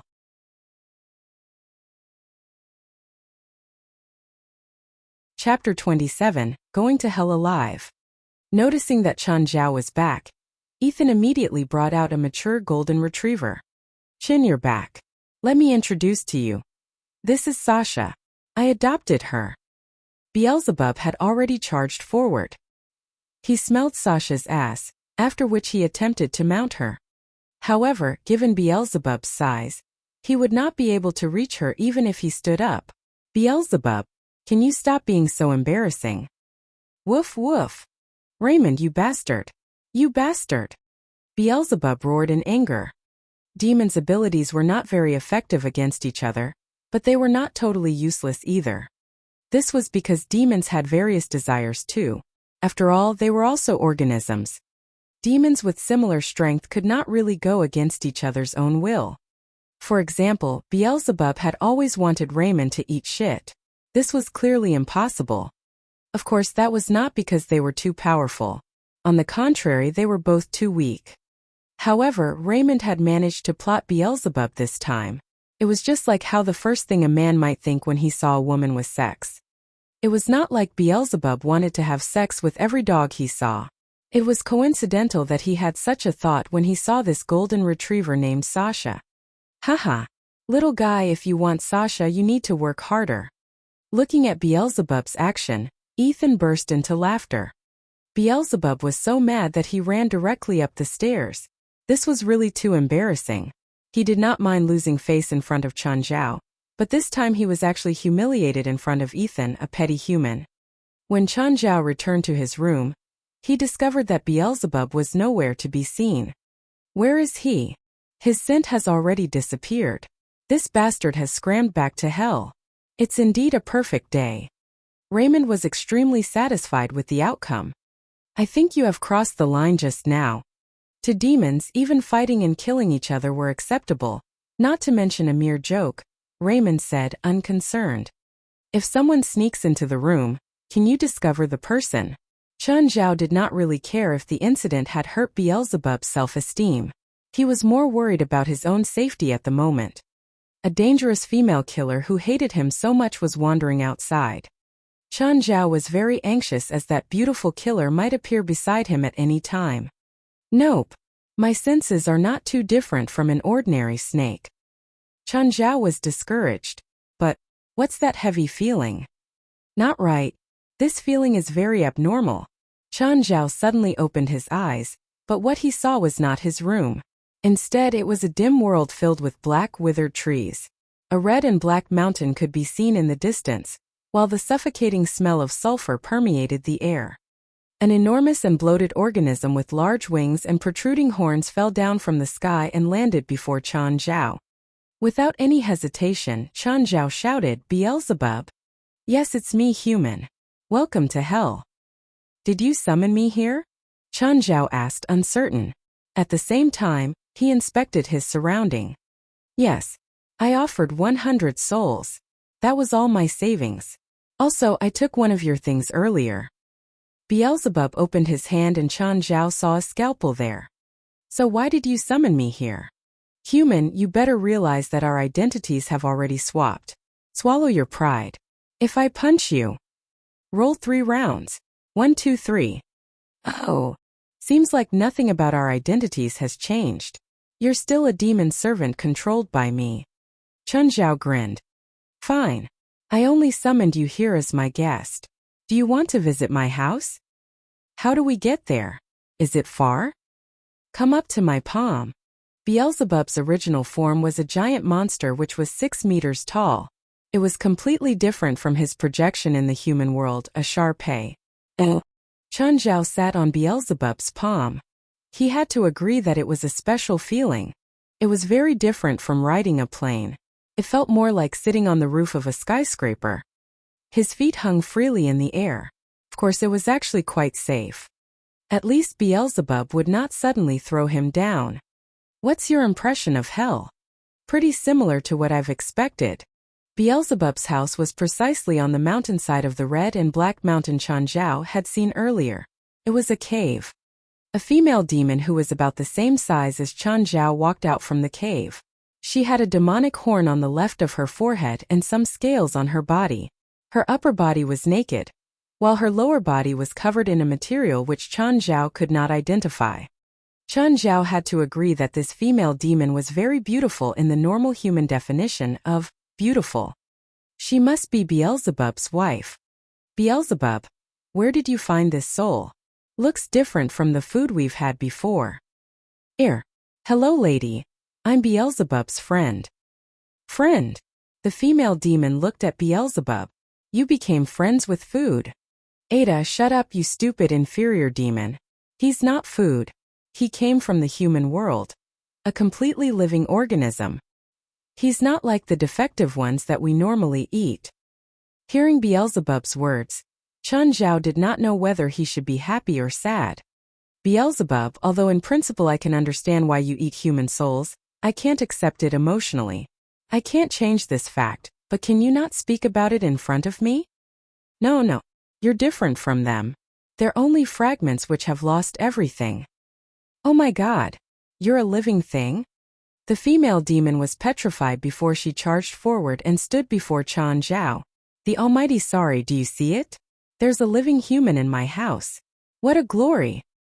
Sari was her great-great-great-grandmother and also her master, a Banshee queen. But just like what you've already known, there's still some difference between her and me, a subordinate of Beelzebub, the king of gluttony.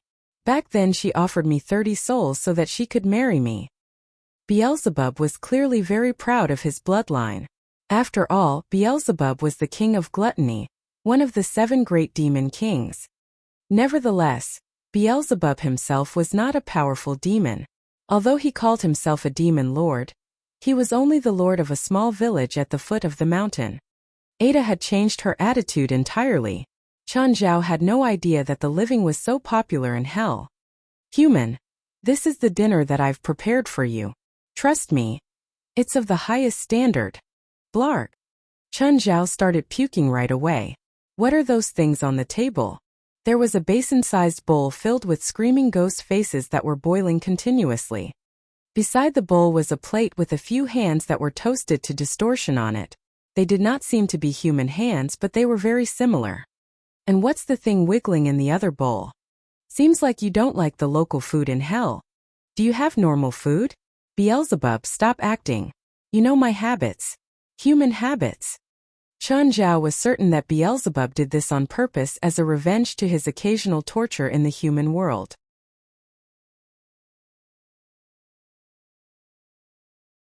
Chapter 28. First time feeling respected everywhere. In reality, the only food similar between hell and the human world was alcohol. However, the ingredients used to brew it were different, so it had a different taste. At least, nothing strange happened when Chen Zhao drank it. This is wine that only us gluttons can enjoy. What do you think compared to human wine? It's good, but it seems to have a fishy taste. Do you make it with blood? Indeed. The main liquid is blood from the misfortune goat of hell. Are there any side effects? Whether you're a human or demon, you'll have some misfortune the first time you drink it. Misfortune? Will I run into trouble? You'll understand later. Why do I feel so unsettled now? Human, I know you ran into some small trouble, so I think this will give you some small help.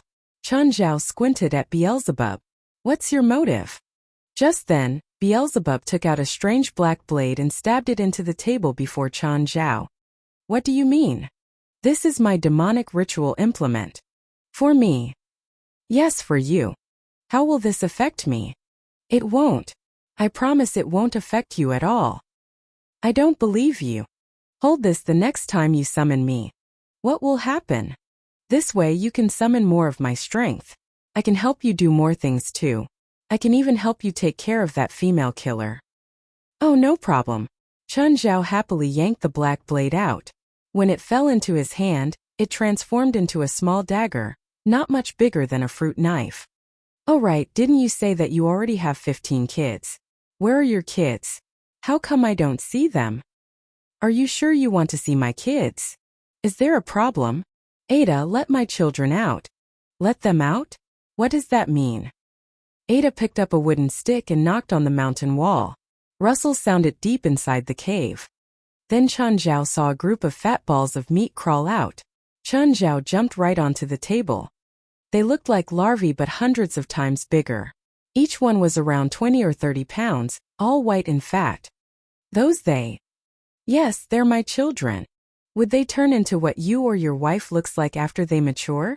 Chen Zhao imagined a caterpillar turning into a butterfly. They might turn into other things. Perhaps. What do you mean perhaps?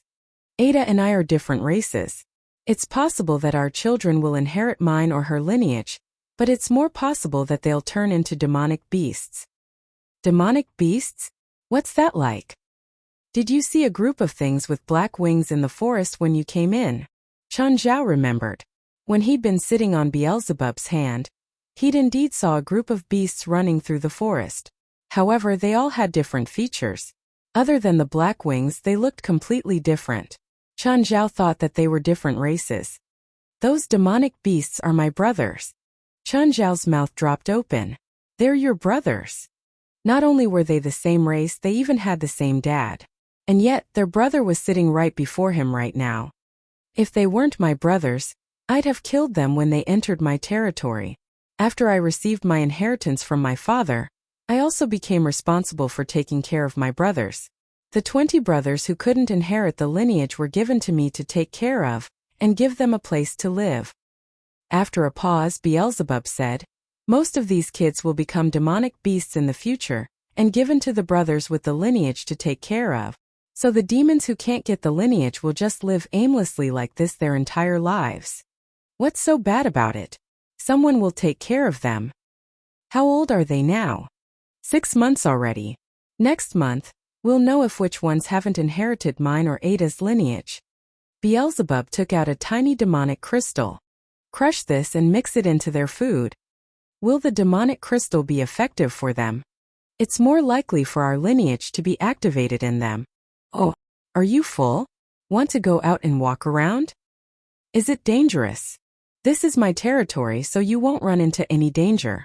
Actually, as a living being, you basically won't be hurt by any demons.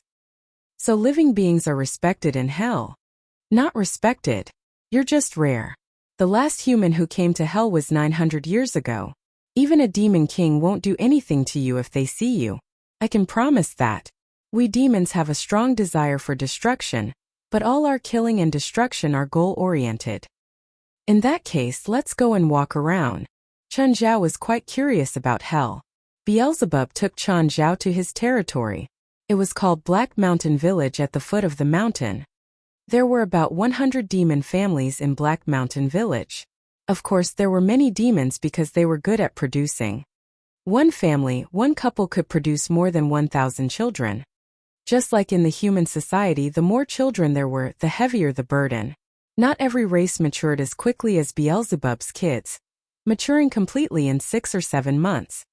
Lord Vito, are you here to supervise your territory? A demon with big ears stood at the village's entrance, welcoming Beelzebub. The big-eared demon's ears were like palm leaf fans. His frame was much bigger than a human. He was more than 10 feet tall. However, he was only half the size of Beelzebub. His weight was only 1/10 of Beelzebub too. No, this is my friend. He's a living being from the human world. I'm bringing him around on a tour. A living being? The big-eared demon looked at Chun Zhao. Hello, most respected living being. Your arrival fills Black Mountain Village with honor. The last esteemed guest was the Nightmare Lord from 300 years ago, but you are much more esteemed than him. Please allow me to give you my most genuine respect. You flatter me. I'm very happy to visit hell. This is my demonic ritual implement. If you can accept it, it would be the greatest gift to me. The big-eared demon offered up a strange-looking wooden staff with both hands. There was some kind of jewel on the staff. He's a Singener that isn't subordinate to anyone, which is the lowest of all demon types. But if you want to, you can summon and use him whenever you wish. You don't have to give any sacrifices, but if you're happy, you can give him some rewards. Summon at will? Is it different from summoning you? I'm subordinate to Beelzebub, the king of gluttony. Don't compare him to me. However, Singeners have some advantages too. What advantages? He had a noble lineage a few generations ago, but they kept crossbreeding. It's like mine and Ada's descendants crossbreeding with demons of other lineages. After many generations, the lineage will be completely messed up. Then it can be like him, where one of his lineages suddenly awakens, and he has some kind of ability. For example, he has big ears. I don't know which lineage it is, but it allows him to have better hearing. Of course, if you use him purely as combat power, he can face 5 humans by himself. Okay. I accept your demonic ritual implement.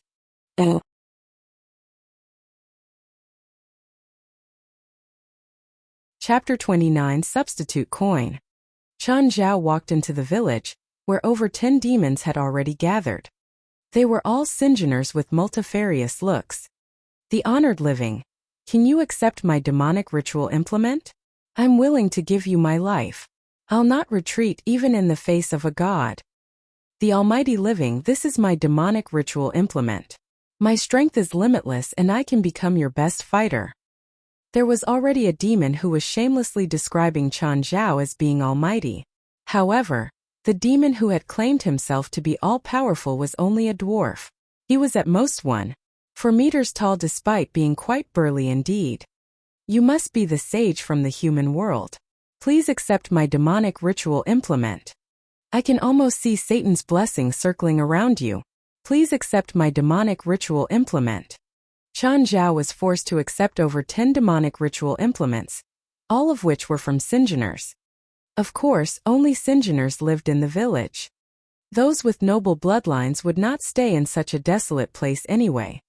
Almost every demon who had a demonic ritual implement gave one to Chen Zhao. Demonic ritual implements were formed when demons injected their own powers into something. Those with high status would clearly use expensive materials. For example, Beelzebub's black blade seemed to be exquisitely designed. On the other hand, Singeners were powerless and poor, so the materials they would use were also very ordinary. It could be a shining stone, a demonic plant, or even just the soil in hell. Demonic ritual implements contained a portion of the demon's powers. They could also be used to summon demons. In hell, when a demon offered his ritual implement to a superior demon, he was effectively devoting himself to the superior demon. The superior demon could use the ritual implement to summon him at any time and any place. Therefore, when the Singeners gave their demonic ritual implements to Chen Zhao, they were pledging loyalty to him. However, Chen Zhao would not be able to enslave these Singeners like a superior demon, because these inferior demons were unable to stay in the human world for too long. They could perhaps stay for an hour or a day, but not much longer than that. They seemed to be so passionate only because items in the human world were extremely precious in hell. Even a potted plant could mean a lot of profit to them, provided the plant could survive in hell. To be honest, they were just like foreign workers to Chen Zhao. Compared to these Singeners who had demonic ritual implements, there was another group of Singeners who did not even have the power to create one. Their bodies were fragile, perhaps similar to a human or even weaker. Although they also wished to be recognized by Chen Zhao, they knew that it was highly unlikely. If the former were like the poor, the latter were like refugees. In any case, they were also curious about the differences between the fabled living and the incomplete souls they could occasionally obtain. Beelzebub, did my soul or body enter hell? Body. Can humans survive the environment in hell? No, it's just that you are protected by the rules. If one day you are powerful enough to open the gate to hell, you will still not be able to survive in hell. It's just like how I, a demon, must turn into a human world species when entering the human world. Such a change is passive, not something I can decide. If I enter the human world in my true demonic form, I'll die very quickly, just like a fish out of water. You know how in many human films, there's always a villain who wants to open the gate to hell and release demons into the human world to create chaos. Are they all fake? If there's really someone who can open the gate to hell for an extended period of time, he can indeed create some chaos. The atmosphere of hell will gush into the human world and create a hell-like environment in a region. However, it's clearly impossible to affect an entire country, or even the whole world. Not even demon kings can do that. Suddenly, an emaciated, green-skinned demon walked up to Chen Zhao and Beelzebub. The great Lord Vito and the noble living, I'm the humble Raz. Can I offer you a trade? What trade? He's a demon goblin. They all like to collect weird things and trade them everywhere. What do you have? This is my fine collection. A talking mirror. I heard that there's a story in the human world about someone whom I think is called Snow White. In the story there's a magic mirror which can speak. My mirror isn't that magical, but it can speak. Don't be tricked. This talking mirror is made by simply imprisoning a soul in the mirror. It's worthless and nobody knows when the soul will dissipate. Here, if you don't like the talking mirror, I still have a wish ring. Look, this ring contains a powerful demonic spirit. He can fulfill many wishes. Chen Zhao looked at Beelzebub. Is this real? Of course not. It's actually just a demonic spirit which knows illusion spells. Moreover, before we even talk about whether the demonic spirit can really fulfill wishes, if you bring the ring back to the human world and then summon the spirit, it will die immediately. After all, only a handful of demons can survive in the human world, like a large demon or a demon king, Or something like the Soulbringers? Chan Zhao stared at the green-skinned demon Raz. Are you trying to fool me? Don't you have something that's actually useful? Yes, of course I do. But may I ask what price you're willing to pay the honored living? If you have something, show me first. I don't even know what it is, and you're already bargaining with me? I have a substitute coin. Please take a look. Lord Veto, you too. Oh, it's really a substitute coin. Beelzebub took the substitute coin in surprise. What's its use? It can block fatal damage for you once. Huh, that sounds great. Does it have any flaws? It has restrictions on the user, that is, it's useless for organisms which are too powerful like me. But it should work fine for you. Chan Zhao took the substitute coin. How much do you want? The humble I hope to obtain at least 1 year worth of demonic crystals. Chan Zhao glanced at Beelzebub. Did you tell him that I have demonic crystals? Last time I used demonic crystals to purchase something from him, so he might have guessed it. He's a profiteer. So do you think this price is reasonable? Yes. Each of you gets what you want. Demonic crystals are priceless for us demons, but you have plenty of those, while the substitute coin is also extraordinarily useful to you, so I think it's acceptable. Each takes what he needs. Alright, I accept this trade, but I don't have any demonic crystals with me now. Help me pay for it first. Do I get any interest? No.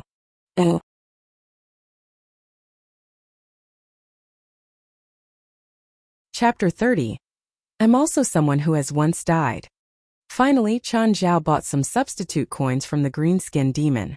Respected living being, this is my demonic ritual implement. Of course, I am unable to fight for you in any battle, but I still have many good things, so you can summon me whenever needed. The green-skinned demon offered up a ring embedded with a green gem. Chan Zhao didn't reject him. After all, he'd already accepted so many demonic ritual implements. One more didn't mean much. Chan Zhao left the village with a bag of demonic ritual implements. Beelzebub, if others get demonic ritual implements, would they be able to summon the demons too? Demons aren't as easy as you think. They acknowledge you because you came to hell. They think you're a respected existence, but other humans are just lowly existences to them. After all, most of them have eaten human souls before. Alright. Chan Zhao suddenly realized that his hand was gone. What the heck, my hand, my body, what's going on? I think time is up. It's a pity. I'd wanted to bring you to more places. It's already up?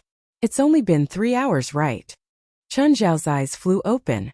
The next moment he realized that he was already back in his motel room. The moment after that he felt pain in his chest. Looking down, he saw a giant hole in his chest.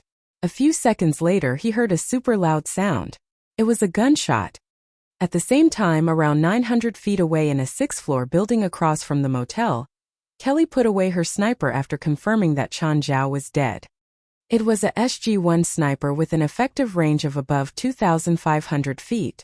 The bullet could practically destroy targets within 900 feet. That bullet had hit Chan Zhao square in the chest. Even if it didn't hit his heart, he was still 100% dead. I said I would come back for revenge. Goodbye, cute boy. Oh, crash. Ethan kicked the door open. It was already midnight, but he'd still heard the gunshot and he knew that it was a sniper. Chin, are you okay? Ethan looked at Chan Zhao on the bed and also saw a huge hole in the wall to the right of the bed. Chan Zhao climbed up blearily. Ethan, what time is it? Is there a client? Thank God that you're all right. What just happened? Look here.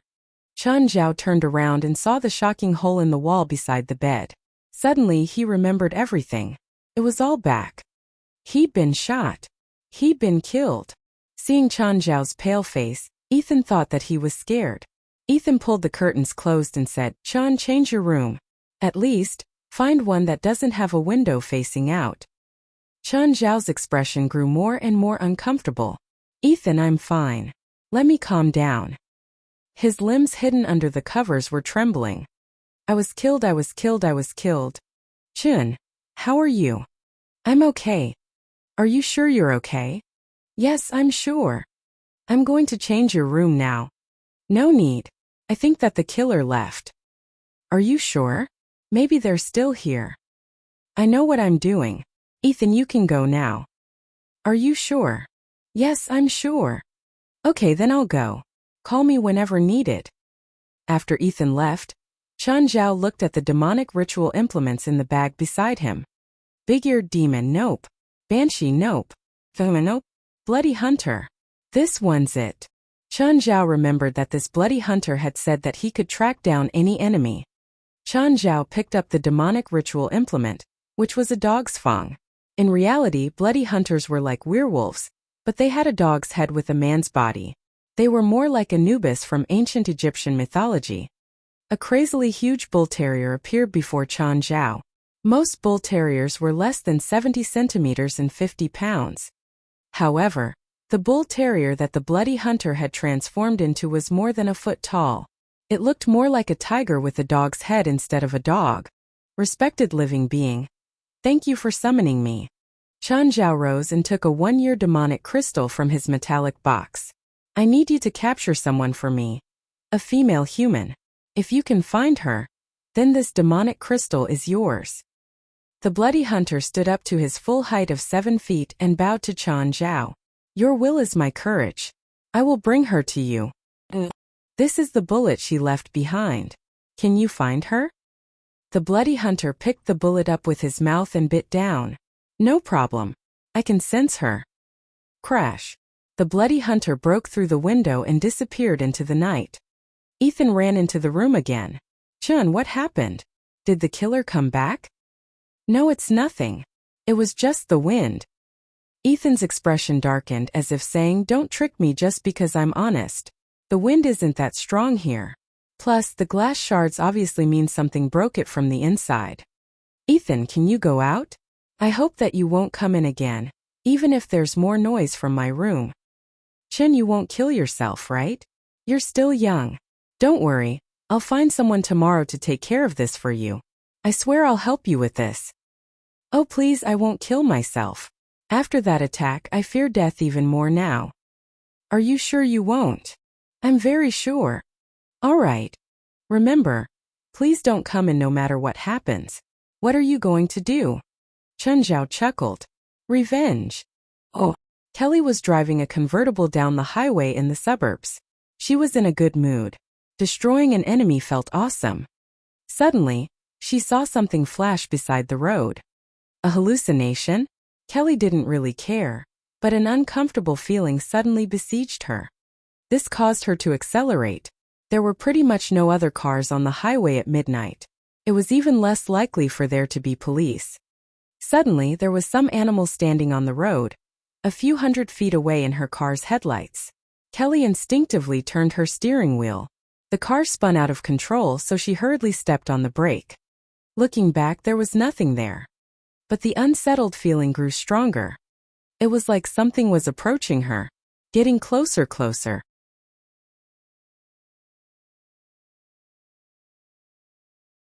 Chapter 31, Demon Profiteer. All of a sudden, Kelly felt a shiver run up her spine. It's here. That thing is here. Kelly smelled a bloody odor. At once, she lifted her gun and pointed behind her. An enormous beast stood on the trunk lid. Because it was dark, Kelly could not see it clearly. Lion? No way. How can there be lions in Los Angeles? Bang! Bang! Kelly fired 2 shots consecutively, but the thing was even faster and dodged the bullets in one move. At the same time, it pounced at Kelly. Horrified, Kelly struck the beast's head with the gun stock. The thing was only momentarily staggered. In the next instant, its fully open mouth bit onto her arm. In severe pain, Kelly started to struggle wildly, but she was much weaker than the monster before her. Although she had had intense special training before, she was still a human after all. There was no way she could fight against a beast that was at least 2.5 meters long and weighed over 200 kilograms. To make things worse, this beast also had terrifying teeth and razor-sharp claws. Soon, Kelly's left arm became weak. Kelly was dragged out of the car. She felt that she was about to be swallowed. However, the monster did not eat her yet. It bit onto her neck and dragged her towards an unknown place. After running for perhaps more than 10 kilometers, the monster began howling at the sky. Howl. Is this a wolf? Clearly not. Its size doesn't match and it's way too ugly. Maybe it's a biochemical monster. Kelly had already started imagining things. Suddenly, Kelly vaguely saw a person walking towards her. She shouted right away, "Help! Help! Help me!" Seeming to have heard her voice, that person walked closer to her. "Are you calling me? Help! There's a monster! Save me!" Kelly was not hoping that the person could save her, and she also did not think about why the person would be on the outskirts at this time. Nevertheless, she was confident that she could escape when the monster started attacking the incomer. As the person approached her, Kelly felt more and more excited. To her great puzzlement, however, the monster beside her neither hid nor attacked the intruder. The person had definitely already seen her and the monster beside her, but he did not seem to realize that something was wrong. Instead, he continued walking forward. Closer and closer. Kelly smelled something fishy. How could he not see the giant beast beside her? Finally, Kelly saw the incomer clearly. No way. Chan. Kelly's expression changed drastically. She had just used a sniper rifle to blast his body into pieces. She saw it with her own eyes and there was no way she could have mistaken it. However, Chun Zhao was actually standing before her at the moment unharmed. Surprise! Grinning, Chun Zhao stood before Kelly. "You seem to be injured, gravely injured." Chun Zhao glanced at the monster beside him and petted its head gently. "He's my friend. Seems like you've already met." Finally, Kelly could no longer remain calm. She flung herself up from the ground in an attempt to seize Chun Zhao. However, the bloody hunter struck its claw out and sent Kelly flying. Chun Zhao stood still. In fact, he was hesitating. How should he handle Kelly? Kill her? No way. He was a doctor, not a killer. Chun Zhao had never thought about killing someone. He had summoned the bloody hunter only because of temporary fury. After calming down, he fell into a dilemma instead. Stop saying something like, "a tooth for a tooth." After all, Chun Zhao was still a mere human. But to let her go? Oh, that seemed to be inappropriate as well. What if she comes back again and shoots me? Chun Zhao only had one substitute coin, and he used it before it even got warm in his pockets. If he was shot again, he would surely die. What do I do now? "Hunter, do you eat humans?" "No. I only eat human souls." Kelly could understand Chun Zhao's question, but not Bloody Hunter's answer. Therefore, she was scared out of her wits when the Bloody Hunter turned its head and stared at her. "It's so frightening. I should just grit my teeth and kill her directly." "Bloody Hunter, I don't really want to kill anyone now, but I'm afraid of her revenge. Is there a way for her to never harass me in the future?" Howl. Kelly had absolutely no idea how Chun Zhao communicated with the monster before him, the so-called Bloody Hunter. He seemed to be able to understand the monster's words, which caused Kelly to be even more creeped out. "Yes, but I can't cast it. You need Bloodbrand." "What's Bloodbrand?" "It's a type of demonic sorcery. To prevent subordinate demons from betraying, a superior demon will apply Bloodbrand on its subordinates. If the superior demon dies, so will all the inferior demons under it. What if the subordinate demons die? The superior demon will not be harmed at all. So who knows this demonic spell? You can ask Raz. Perhaps he sells this kind of spell scrolls." After consideration, Chun Zhao touched the ring on his hand. Then, Kelly saw a green monster walk out from the shadows. The green-skinned beast was not heavily built, but it had many sharp teeth in its mouth, a pair of protruding horns on its head, and a tail behind it. "Raz, do you have a spell scroll for Bloodbrand? Is this the human world? It's my first time here. Quick, do you have a scroll for Bloodbrand?" "Yes. Please wait." Raz took out a scroll out of nowhere and gave it to Chun Zhao. "Thank you for your purchase. 1 month worth of demonic crystals, please." Kelly watched as Chun Zhao talked to the monster, which was giving off weird noises. She had no idea what it was saying. "Here, I forgot to bring any. Can I owe you first?" "Of course, but you need to pay me interest." "That's troublesome. The respectable living, I have a spatial ring. Do you need it?" "Spatial ring? The kind that can carry many items?" Yes, its interior is about the size of a room. I have traded it from a demonic dragon at a high price, so it's not going to be cheap. How much does it cost? 100 years worth of demonic crystals. So expensive. Of course, but the price is definitely reasonable. You can ask Lord Vito. I don't have that much demonic crystals at the moment. I'll buy it in the future when I have enough. You can owe me first. Pay me within a year with an additional 10 years worth of demonic crystals. Let me think about it. 100 years worth of demonic crystals was not a small amount. After all, so far Chen Zhao had only obtained about 20 years worth of demonic crystals in total.